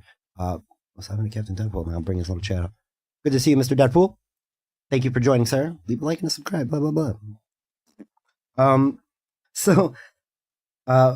Rand walks into a shop so he can hide he gets the idea to do the wrapping to hide his heron mark on his sword. Everybody's carrying swords, but the heron mark definitely stands out among them. Again, we're being pushed that the heron mark is probably more a problem than a benefit for old Rand here.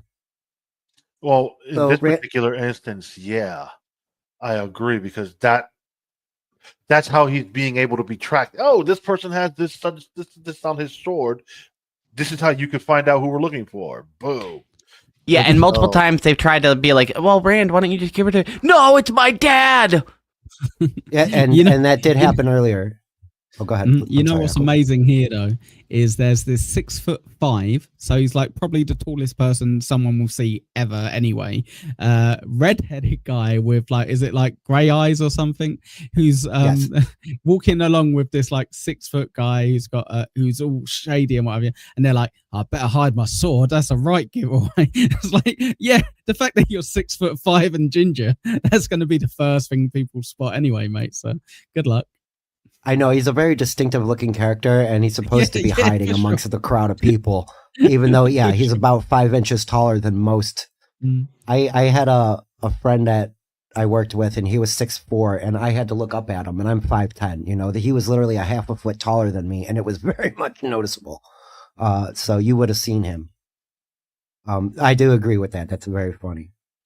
So Rand gets the idea to wrap up his sword. He's going to hide the handmark blade. He walks into the closest shop. He buys the cheaper one, which happens to be the red and the white, and then asks the shopkeeper, can I, wrap my sword up over here? Get the fuck out of here. Like, he's very upset, and he's like, you know what? I got friends who will help me take care of you if you're a problem, even if the Queen's Guard doesn't want to help me out or any of that. So we kind of get a little bit of a thing there, where the red and white is support for the Queen, and the white on red is not support for the Queen, apparently, but we don't know why. So he basically goes, all right, I'll just leave then. And Matt and Rand depart very quickly because this threatening guy. Matt wants to leave again. He's like, dude, we just got to get the hell out of Camelin. This place is not fun. I thought it was cool at first, but I don't like it. You know, it's just too crowded, too noisy. Then he literally go, let's go Tar Vollen. Isn't that? It's like, yes. It's like, no, we just got here. Jesus Christ. And that's it. Like that's how you should be judging this. He wanted to go from being away from any Aes Sedai to let's go see them. Let's get out of here and go see them. You know, like we can't stay. Again, Matt is having some interesting dilemmas going on with him. Mm. First, Very the blindness. conflicted. Not even conflicted, the blindness. And now when he gets here, his ears are bugging him. Like, it's too noisy. Mm. So it to me, Totally again, that's a sensitive, yeah. sign that the dagger is bugging him. This, like, you would have to think whatever's possessing him from the dagger is also affecting his hearing. Like, it's too noisy and they don't like it and all this other shit. So he's squinting, like covering his ears. And how Rand says earlier in the chapter, he's like trying to make his shoulders cover his ears too and stuff like that. I can't get on board with the term possessing him because it's very much Matt. It's just heavily affected, heavily kind of influencing. He's worse. Yes, influencing him is his worst version for sure. But possessing would then give away any kind of responsibility for Matt. Whereas we still see Matt doing things. No, I'm just saying. I know. I'm not kind of having a go. I'm just saying I can't kind of get on board with that term specifically because we keep seeing bits of Matt, right? We keep seeing bits of him, even though we never knew him beforehand, really. So yeah, it's right. interesting. It's not a full-on possession like The Exorcist, where he's vomiting blood and his head's spinning around. It's more like to me. It's more of an influence where. Yeah. Would he steal that purse? Would he steal that purse off that lady? Not really, but since he has the dagger, he'll knock her down and take her money and run away.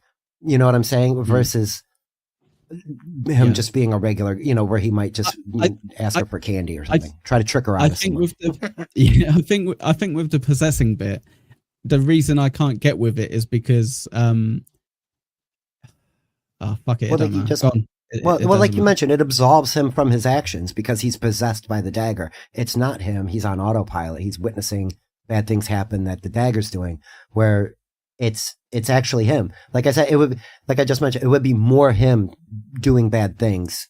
He would have the thought, and now he'll act on it. You know what I'm saying? Like, I can steal, I can hurt, he would have the thought, but now with the dagger, it's more likely he will act in that direction, whereas before it's like, oh no, I'm a good person. I wouldn't do that. So I would think with possessing, it would be like, it literally isn't Matt, like the guy who was trying to give him the dagger, not the dagger, like trying to get him to move all that stuff. Mm-hmm. In respect to this story, I would kind of be like, oh, so is it him? If I was thinking he was possessed, I'd be like, so it's not actually Matt, it's this guy in Matt's body. And I think that's why I kind of got a bit weird on it, because I'm kind of like, no, it's definitely Matt still. And it's just what a weird choice for Robert Jordan, by the way, to introduce one of his main characters as being, let's say, possessed, like for the majority of the first book. How about this? Isn't that weird? I see where you're going with it, Pineapple. Let's take off the possession, and let's say Matt's acting on impulses he probably never would have acted on. Yeah, heavily influenced. Yeah, 1,000,000%. You can tell that even, I'd assume so anyway, without knowing anything, right? He's not acting normal. Because the one thing I will say, this is going to go back to season 1 on the show, where I want to say slept with the one chick from the bar that had some like fancy bracelet that he steals from her to take to the cart guy to get the thing for the sister. Yeah, that's where it makes Matt. The show made Matt feel like despicable, but reading about him here, he's more conflicted and he doesn't come off that bad so far. No, despite being heavily affected by the dagger, you still kind of like. Well, I still kind of like him, and I know that might be skewed because I know him, but I still kind of like him. But yeah. Anyway, sorry. Let's get on track. Sorry. No, that's exactly what I want, though. Like, you guys were just, there's a lot to talk about, Matt, here. And this is only halfway through the first book. I know you guys have more foreknowledge than Annie does, but it's a very, like you just said, why would you spend this much time screwing up your character that you're introducing? There's a reason for it, and we'll get there. To give them a bigger and more impressive arc? That... Hopefully, I think so. Yeah, I think so. Yeah, and that's genius, right? Because I'd never be like, let's make this guy so unlikable, like early on. But again, from the book's perspective so far, he's not coming off as unlikable. The show, I think, made him really unlikable. I think we're skewed because of that, though, Lou. We see how much of a retard he is in the show that we're like, no, this guy's amazing. I love him. But Annie kind of pulled a face there, and I think I'm with Annie. He isn't coming across great, right? I think I would make the distinction, unlikable is not dislikable. I think Matt is absolutely unlikable. There's not a lot to like about him, but he's not hateable. I'm not like, man, fuck Matt. Fuck, I wish he wasn't here and all that shit. There's a lot of moments where I'm like, yeah, Matt's pretty cool. You know, whatever. He's just generally unlikable after the dagger thing because of his personality influence. Yes. Like he seemed fine at the beginning. He was just like a bit of a scaredy cat because he didn't want to leave home, but that's totally understandable. So the short answer is, yeah, Matt is kind of unlikable right now. Good work. Very much so. So our boys start moving on, and again asking where the Queen's blessing is. They get over that way, and we're right around the corner. So they're getting closer, like people, and they're asking people. And when they ask locals are like, they're kind of don't even want to tell them where the inn is. But they eventually do find the Queen's blessing. There it is. We see a man at the sign with the man kneeling, and the Queen is blessing the man. A little nice on the. It's very nice. I do like a little bit of extra lore. Almost was going with something like that for the title of this podcast, was something like the Queen's Blessing or the Stag and Lion or blah, blah, blah. I'm glad we kind of didn't, because then it would be much more confusing than the straightforward title that we have now. So the Queen's Blessing, it's beautiful. It's nice and it's clean, well kept. The innkeeper is fat. That's a good sign. And we found out his name is Master Basil Gill. Hello, good to see you all. And again, real quick, I know it's not part of the story, but Michael Kramer murders it. This guy is so good at doing 10 different dude voices in a chapter. Not that many, but you know what I'm exaggerating a bit. But he is very distinct with Master Gill, and Matt is way up here, and Rand is kind of just, a little bit normal. And he is able to switch and keep track of what he's doing. I know he has help in the booth, but I'm impressed. You got the fat innkeeper and the fat cook. And Rand is like, yeah, I'm in the right spot. Yes, exactly. Annie, would you have to Snake's point? I would like to see how many cuts and wherever, because with an audio, it's really easy. Like after somebody pauses, to just cut it, and then you could come back 4 days later and then pick it up. And as long as you didn't get sick and something happened to your voice, there's no telling on that if the editing is good. So I wonder if he's doing that just like reading the whole paragraph and switching voices live, or if he reads the narration part and it's like, all right, cool, let me get into the Rand voice. Okay, cool. Now cut that. Now I'm going to get into the Matt voice. Because either way, it comes across great on the audiobook. I would just be curious from a production point how many cuts there are, if there is any. That would be. I know. I do think about that stuff a lot too, because all of us do light editing here. So except Pineapple, he does heavy editing. So like, it is interesting logistically, and Annie, when we do the watch-alongs with Dylan, that's the second nature of me watching anything. I'm looking in the background. I'm looking at set dressing. I'm looking at background actors. But see, that's when dude, a lot of the shit happens in the background that people always miss. I like that, though. There's always Easter eggs and things like that. That Case I like in to catch point, on. I don't know how many of you ever watched the Paranormal Activity movies, but you guys are always focused on the main thing that's going up. But no, it's always in the background where all the shit was really happening in those movies. Nice. And it's a good time to watch those, too. Fall time, scary time. Even post-Halloween, I'm still in spooky mood. All right, Husey and Christian Blatt. Come on. No talking about other stuff. I'm joking. I know. Here we go. Back on track. So we're in the Queen's blessing because we're coming right to a close. Let's get this done in under 2 hours, hopefully, and everybody can go have the rest of their day to themselves. Rand introduces himself to Basil Gill, and mentions Tom Maryland. We're friends of Tom's, and immediately Basil's a little put off by that, not like in a negative way, just concerned. So he says, "Come with me," and he walks him back into the kitchen. Matt's hungry. He's literally drooling at the mouth. The food smells so good. Again, we get a lot of cool descriptors from Robert Jordan about the environment here. Matt is absorbed. He's so hungry that's all he's doing. It's like Jerry, Tom and Jerry, the mouse, when he smells the cheese and he's floating across the cheese smell. Like, that's how I see Matt right here. He's just like, oh God, I'm so hungry. He's just floating. He doesn't even care what's going on around him. You haven't eaten in a couple days. You're smelling that nice roast being cooked, the bread being baked. It's like, oh, fuck yeah. And you're right in the kitchen, so you're catching like all the fumes directly in your face. Yeah, it is. It is pure bread smell. I was the same as Schutzberg. I literally pictured him as like the Tom and Jerry kind of moment, as like just floating over the thing with his nose, kind of holding him up by the scent. Just like, yes, that's literally giving him the fuel, running on fumes, as they say. It's so funny that you mentioned that, because that's exactly what I was picturing at the time. So that's good. Speaking of picturing it, when I was picturing this scene, I imagine they came into like through one of those doors that kind of just swings both ways or whatever, but it's wooden. Oh, the saloon style. Yeah, but it's wooden, so like it opens and they go into the kitchen. And my first imagining was like, oh, it's like a fancy modern kitchen. There's plenty of like appliances, and there's like an area for the food and prep, and there's like maybe 6 or 7 employees like walking around, and they're talking and hustling and bustling in the kitchen. And I was like, okay, and then tune it down all to wood and older equipment. So that's a stone thing. It's all wood. They have a like, cast iron stuff.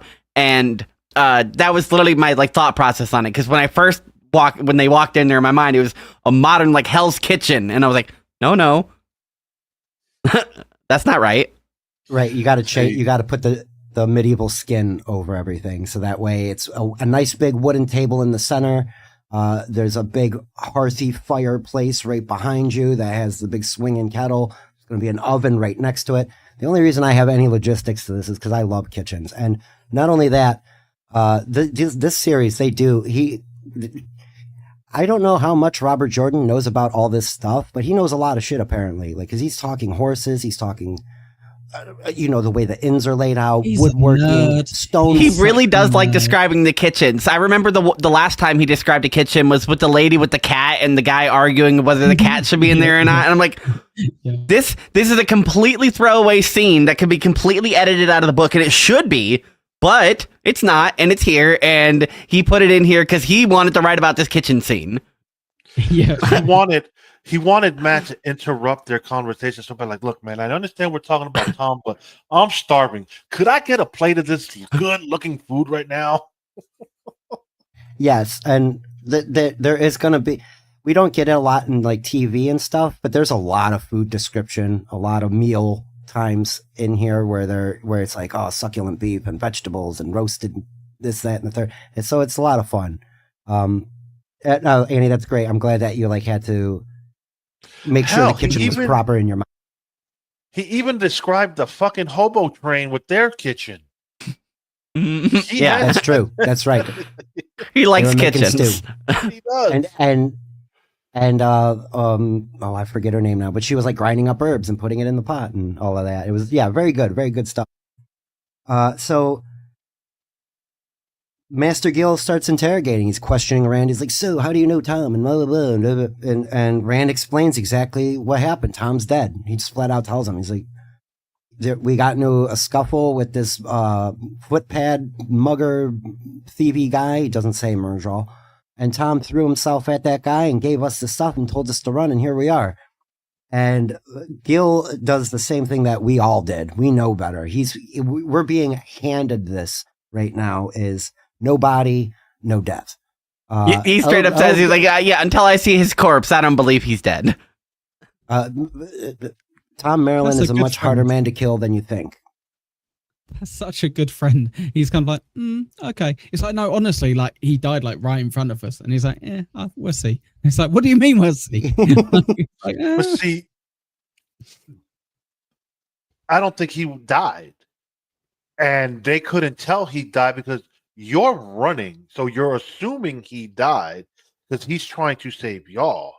So right, and Robert Jordan wants you to think that for even a second that Tom's dead. But like, if you've read anything or seen any movie or watched any show or a comic book or anything, the comic book trope, if there's no body, he ain't no dead. body, no death. Yeah. So, and this innkeeper's like, yeah, until I see Tom's corpse, I'm pretty sure he's still alive.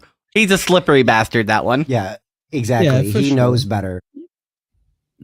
I do think it's quite interesting though, because the boys obviously might be with you, but they've also been traveling non-stop, yeah.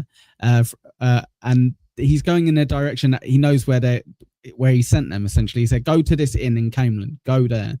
And every time they've stopped somewhere, he's not caught up with them. So it's kind of understandable that they're like, "Well, okay, if he did survive, he would have probably caught up, right?" And he hasn't. So maybe that's it as well. Like on their side, how they think, Lou, not how we think. True. Because I also look at it as, well, maybe he doesn't want to catch back up with them. Yeah, he was talking about going with Bail Doman down to Ilion and like having a whole career and all that crap. So, maybe he was just being like, I don't know. Well, and here's the thing: be more trouble than it's worth. Exactly. And you would almost believe it if it wasn't for Rand showing the flute and the harp to Master Gil, and he's like, that's his. Yeah, and he's like, yep, that's his flute. Yep, that's his heart. And there's no way he's gonna part with that because you wouldn't have that. You can't be faking it. And this is where we find out that the backstory. We get a lot of Tom's history from Gil because Gil knows him personally. But right before that, though, hold on. Master Gil, I'm a friend. Matt, he's a friend. Calm down, Matt. It's good. We can trust this guy. It's all good.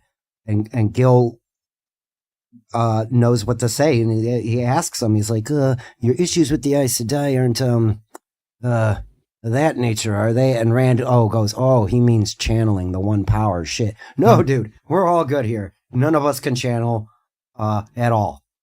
Okay. You missed a really cute moment there. I'm sorry. You missed a really cute moment when Rand goes to him to Matt. Matt, calm down. Like, he's a friend. And then Gil's like, yeah, I guess I am. He kind of realizes he's like, yeah, I guess I'm obligated to kind of be good to you guys. So he's like, oh fuck, yeah, all right. Yeah, you got it. Yeah, you're right. A friend of Tom's is a friend of mine. Yeah, I'll give you some room and board, but I'm gonna give you this shitty room, and you can have a little bit of food. More than they deserve, though, Lou. for befriending Tom, then finding out where he was heading, and then killing him and taking his cloak, and he's oh no, he died. It's okay, all right, cool. It wasn't our fault. But We didn't tell him to jump in front. But that's Matt's explanation. We didn't do it. We were just there. But yes, Master Gil does start. Yeah, I suppose because you were friends with Tom, I'll help you out too. I got food for you. It's not much because everything's thin. You're not going to get the best room. You're going to, because there's a bunch of people to each room, but I can help you out, and he's somewhat reluctant, and honestly, only because of the situation, not necessarily because he's going to be out money or out food or out, you know what I mean? Like he'll help somebody he's willing to help. And like you mentioned, Echo, he kind of has to buy their story. They could have murdered Tom and stole his shit and ran off and be faking their way. He doesn't really know. Yeah, but Spurg, he's literally gone, these two punks couldn't have killed Tom. There's no chance. So he's like, so it must be the other story. Because these two little nerds aren't going to do anything. Yeah. That's true. And from what we've seen with Tom and his first set of good knives, he's not bad with them at all. So Gil gives some advice, don't talk about Aes Sedai, whether you like him or not. Because I think he says he doesn't like the Aes Sedai very much. And then Matt is like, yeah, fuck those bitches. And then Gil's like, whoa, I didn't say all that. It's like, it's like one of those things where like testing the racist waters, like, yeah, black people are kind of a problem. Yeah, whoa. You know what I mean? Like, we're not starting a rally over here, buddy. Like, they're over there, I'm over here. We just don't bother each other as much as we should or could. So watch your tongue. Don't talk about that. Hide your sword. Be careful. I'm a good Queen's man as well. So, you're all right. You'll be safe here. Okay. So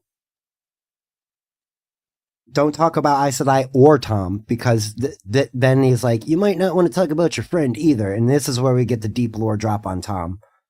We find out he was a court bard. Not only was a court bard, he's exactly arrogant then as he is now. He's a very showy show person, and he very much grew close to the Queen. Because earlier on, we got that story from Bunt where the Queen's first husband had passed in the war. He died in a war. And that's when Tom was like, schmoozing up to the widow Morghese. The widow Queen Morghese, I should say. It's quite interesting, this Pittsburgh. Because not only is he an expert with knives, but we find out that Tom was a bit of a swordsman as well in his youth. So, good play. He was stabbing all right. This is why I do say Perrin's my favorite character, but Tom is a close second, only because of the way he's portrayed in every other secondhand story and the way he carries himself. He's just a bit of a pompous jerk, but as of now, Tom is number one in the book. Yeah, he's a Berg like jerk, Tom because Tom was shacking up with the Queen. Goddamn right, man. Dude, you got to be able to schmooze. He knows what's up, and Heckle knows what else I was meaning with certain. He knows how to talk. I'll put it that way. He definitely knows how to speak. Oh yeah, because you saw that earlier in the chapters. Like, I really like what we're learning about Spurg as well today, Lou. Not only in general what we're learning about Spurg. He's like the only thing cooler than fucking a queen is running with a pack of wolves. And I'm like, yeah. That's right. That's exactly. When you put it like that, I sound pretty cool. Thank you. Havarti is a delicious cheese. Tips Fedora. Yes, exactly. I wish I had. See, I need a bunch of GIFs on. So we get the lore drop. They talk. They have fun. Whatever. And then it just comes to an abrupt end, like, gotcha, bitch. See you later. Well, before that though, so he gets close to the Queen, and then he leaves though because we get, he had to go save his nephew from the Aes Sedai, and we get a little bit more of that there. He literally, the Queen Morghese is like, don't leave. He's like, I got to. This is family, and that sets her off. It's like, bitch, like they get real upset between the two. So he goes to save his nephew, which we got from Tom. He doesn't save his nephew. He's too late. His nephew gets they don't directly kill him, but the Aes Sedai we know are responsible for his death. Pretty much, yeah. So he goes back. Was his nephew a channeler? Hmm. That's Find an out excellent next question. week Lou. on Aiel, Yeah. Ogiers, and audiobooks. Play the exit. Yeah. Yeah, right. Hit the button. So let me ask you this, Lou. What other interest would the Aes Sedai have in a young man if he's not, Sex you just trafficking? Okay.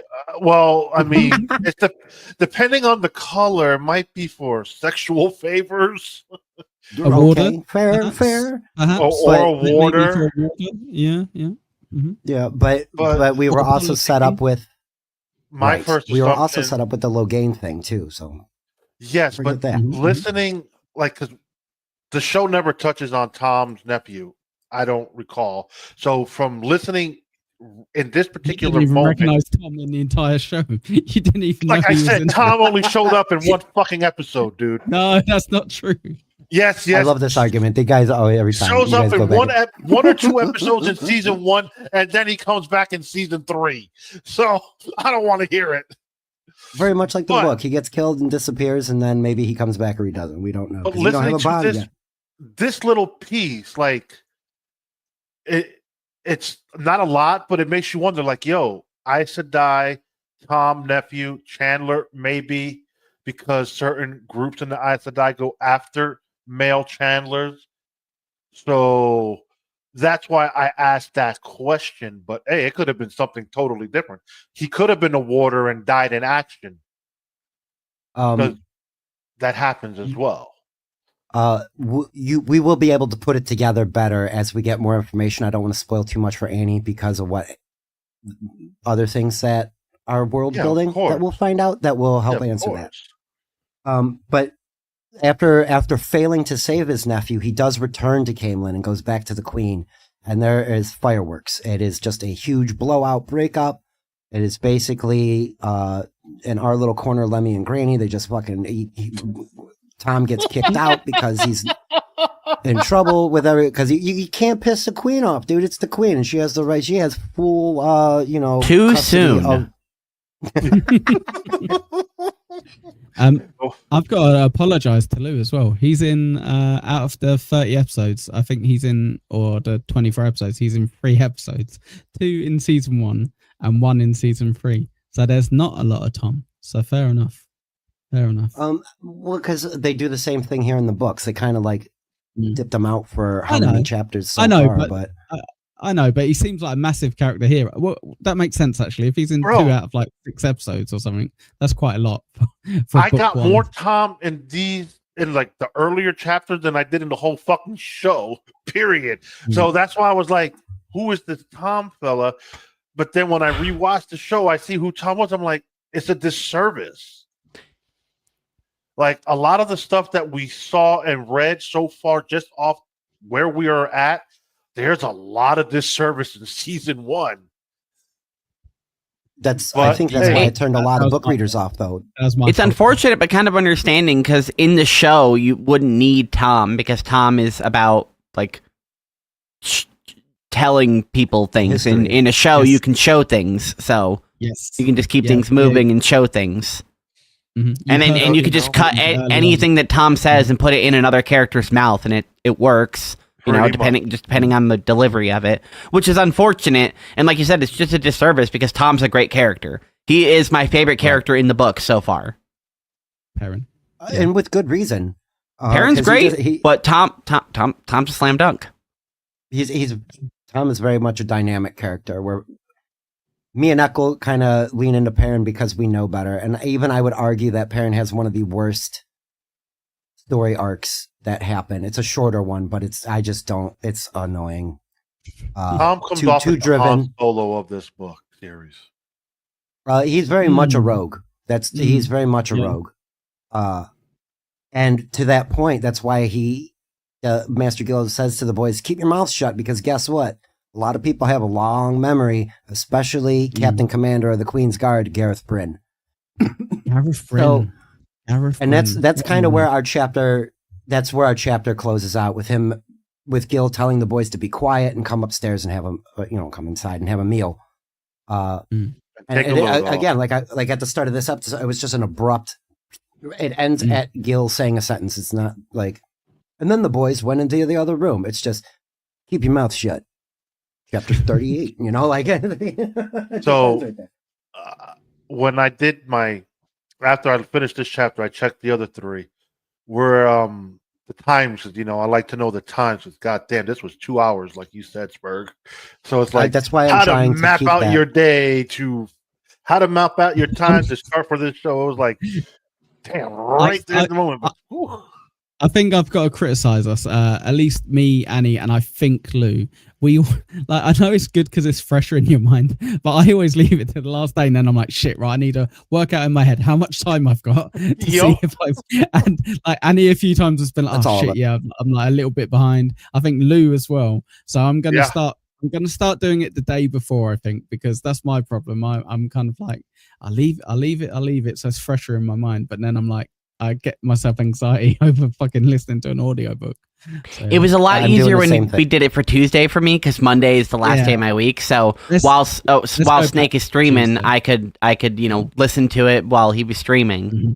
And so let's go back to Tuesday. I think go back to Tuesday. We can't. Do you want to push for this Tuesday? We could talk about that when we get out of here. It's 2 hours in. We just ended our chapter. So. How's everybody feeling? We're settled. Hopefully the boys actually made it to safety this time. They seem to be with Tom Maryland's buddy, Master Gil. It was straight up a Matt and Rand day. That's all we did. It was travel with them. Almost got murdered a few times. Barely ate. Matt's barely standing. Rand was barely standing at one point. It's been a harrowing couple of chapters. Are you guys ready for the next 3? Yeah, I can't wait. Of course, I can't wait. I'm definitely excited. I'm glad we're finally in Camelin. We're getting the first perspective of the people who are there. Because we've been in Rand's seat for so long, we don't know where the other characters are.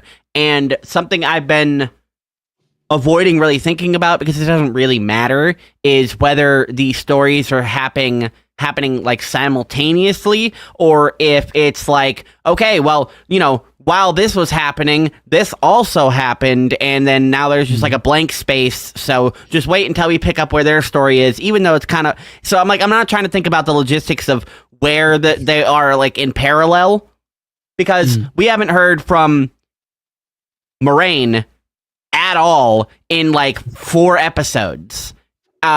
So, you know, for all we know, she's still sitting next to the river. Like, really, like, you know.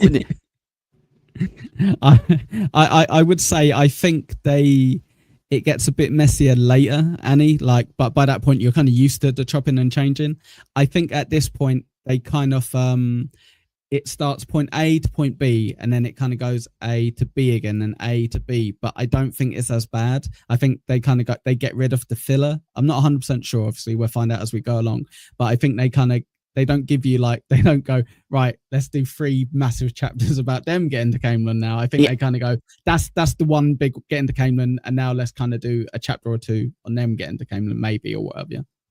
Yeah, so the way I'm imagining it is it's like there's 3 VCRs playing of each of the groups, and you know we'll play the tape, and then we'll hit pause, and we'll be like, okay, cool, and now that timeline is paused. They're there. Now we're gonna view what was happening while that happened. Here's this story. Now pause that tape. Now we'll watch the 3rd one, and now we're all in sync. We're almost all to Camelin. Once we're at Camelin, we can sort of get the timeline more fixed again, even if they don't meet up at Camelin. You know, even if they miss themselves, or miss that somehow.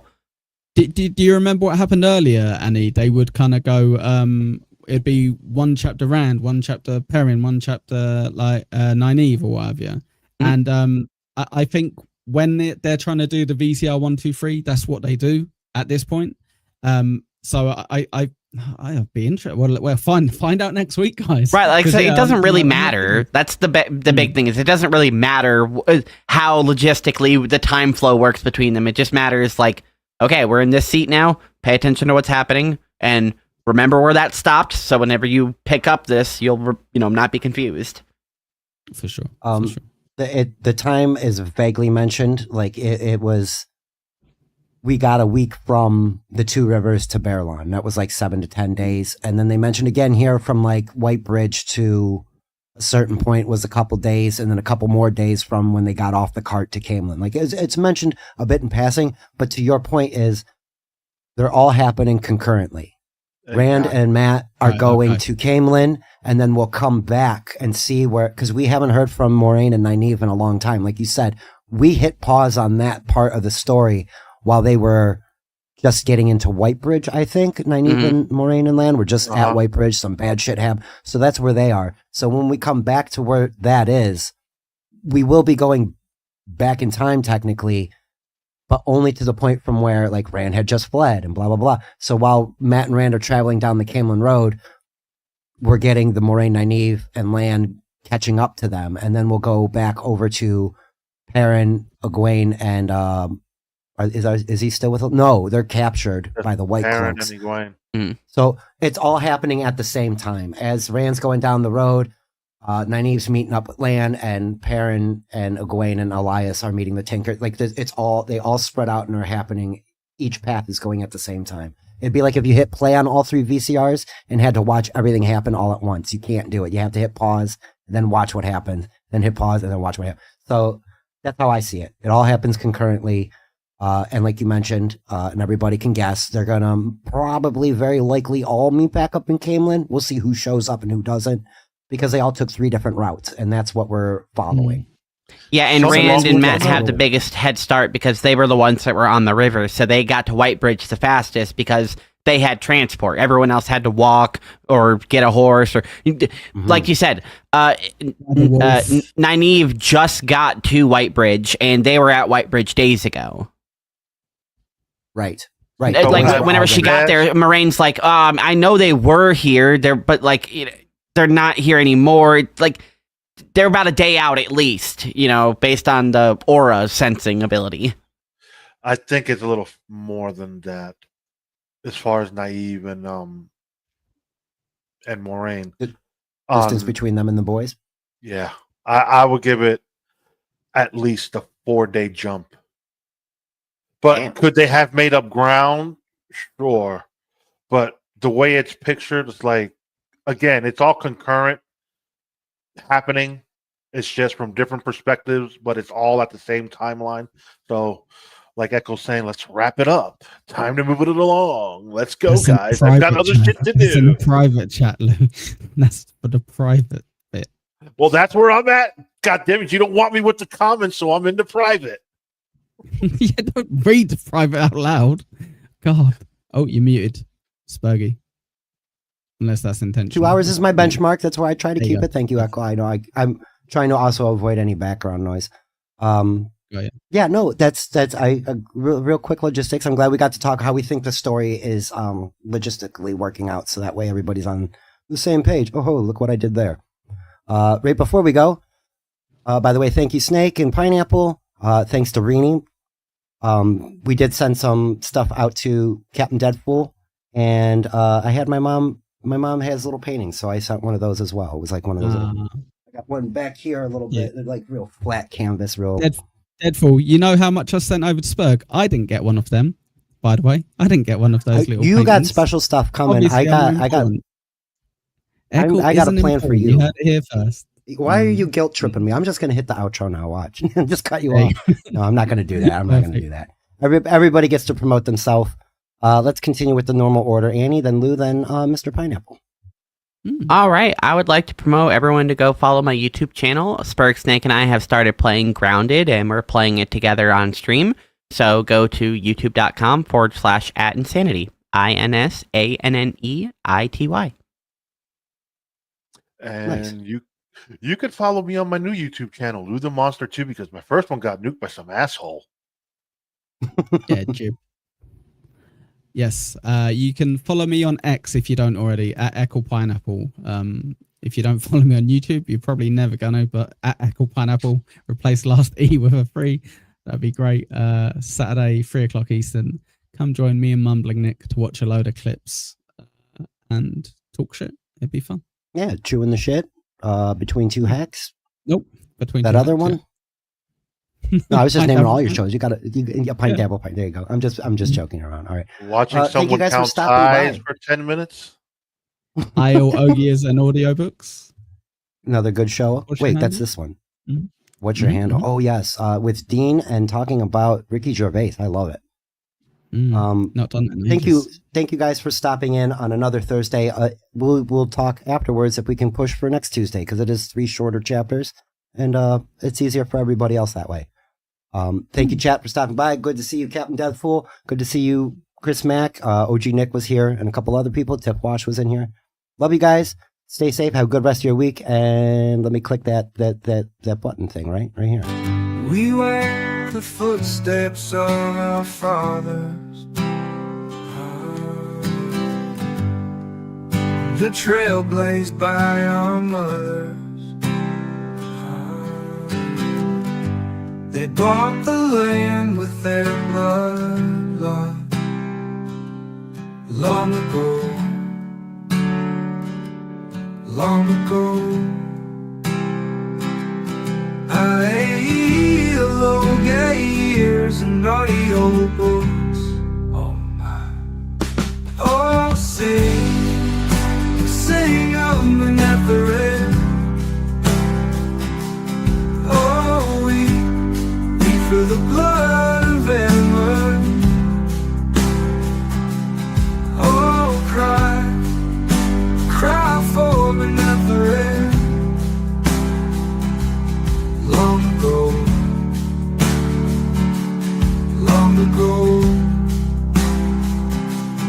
Aiel, Ogiers, and AudioBooks. Oh my.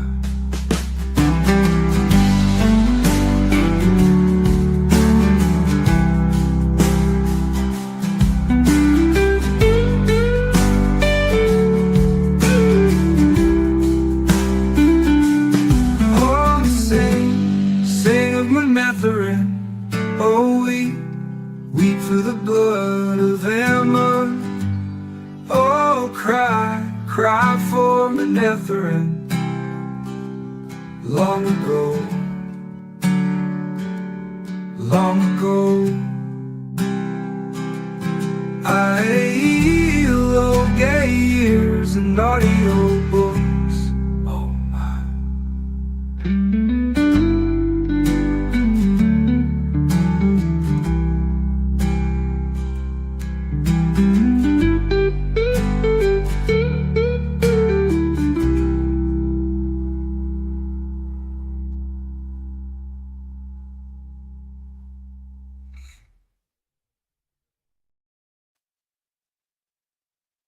Oh, there's 2 end streams.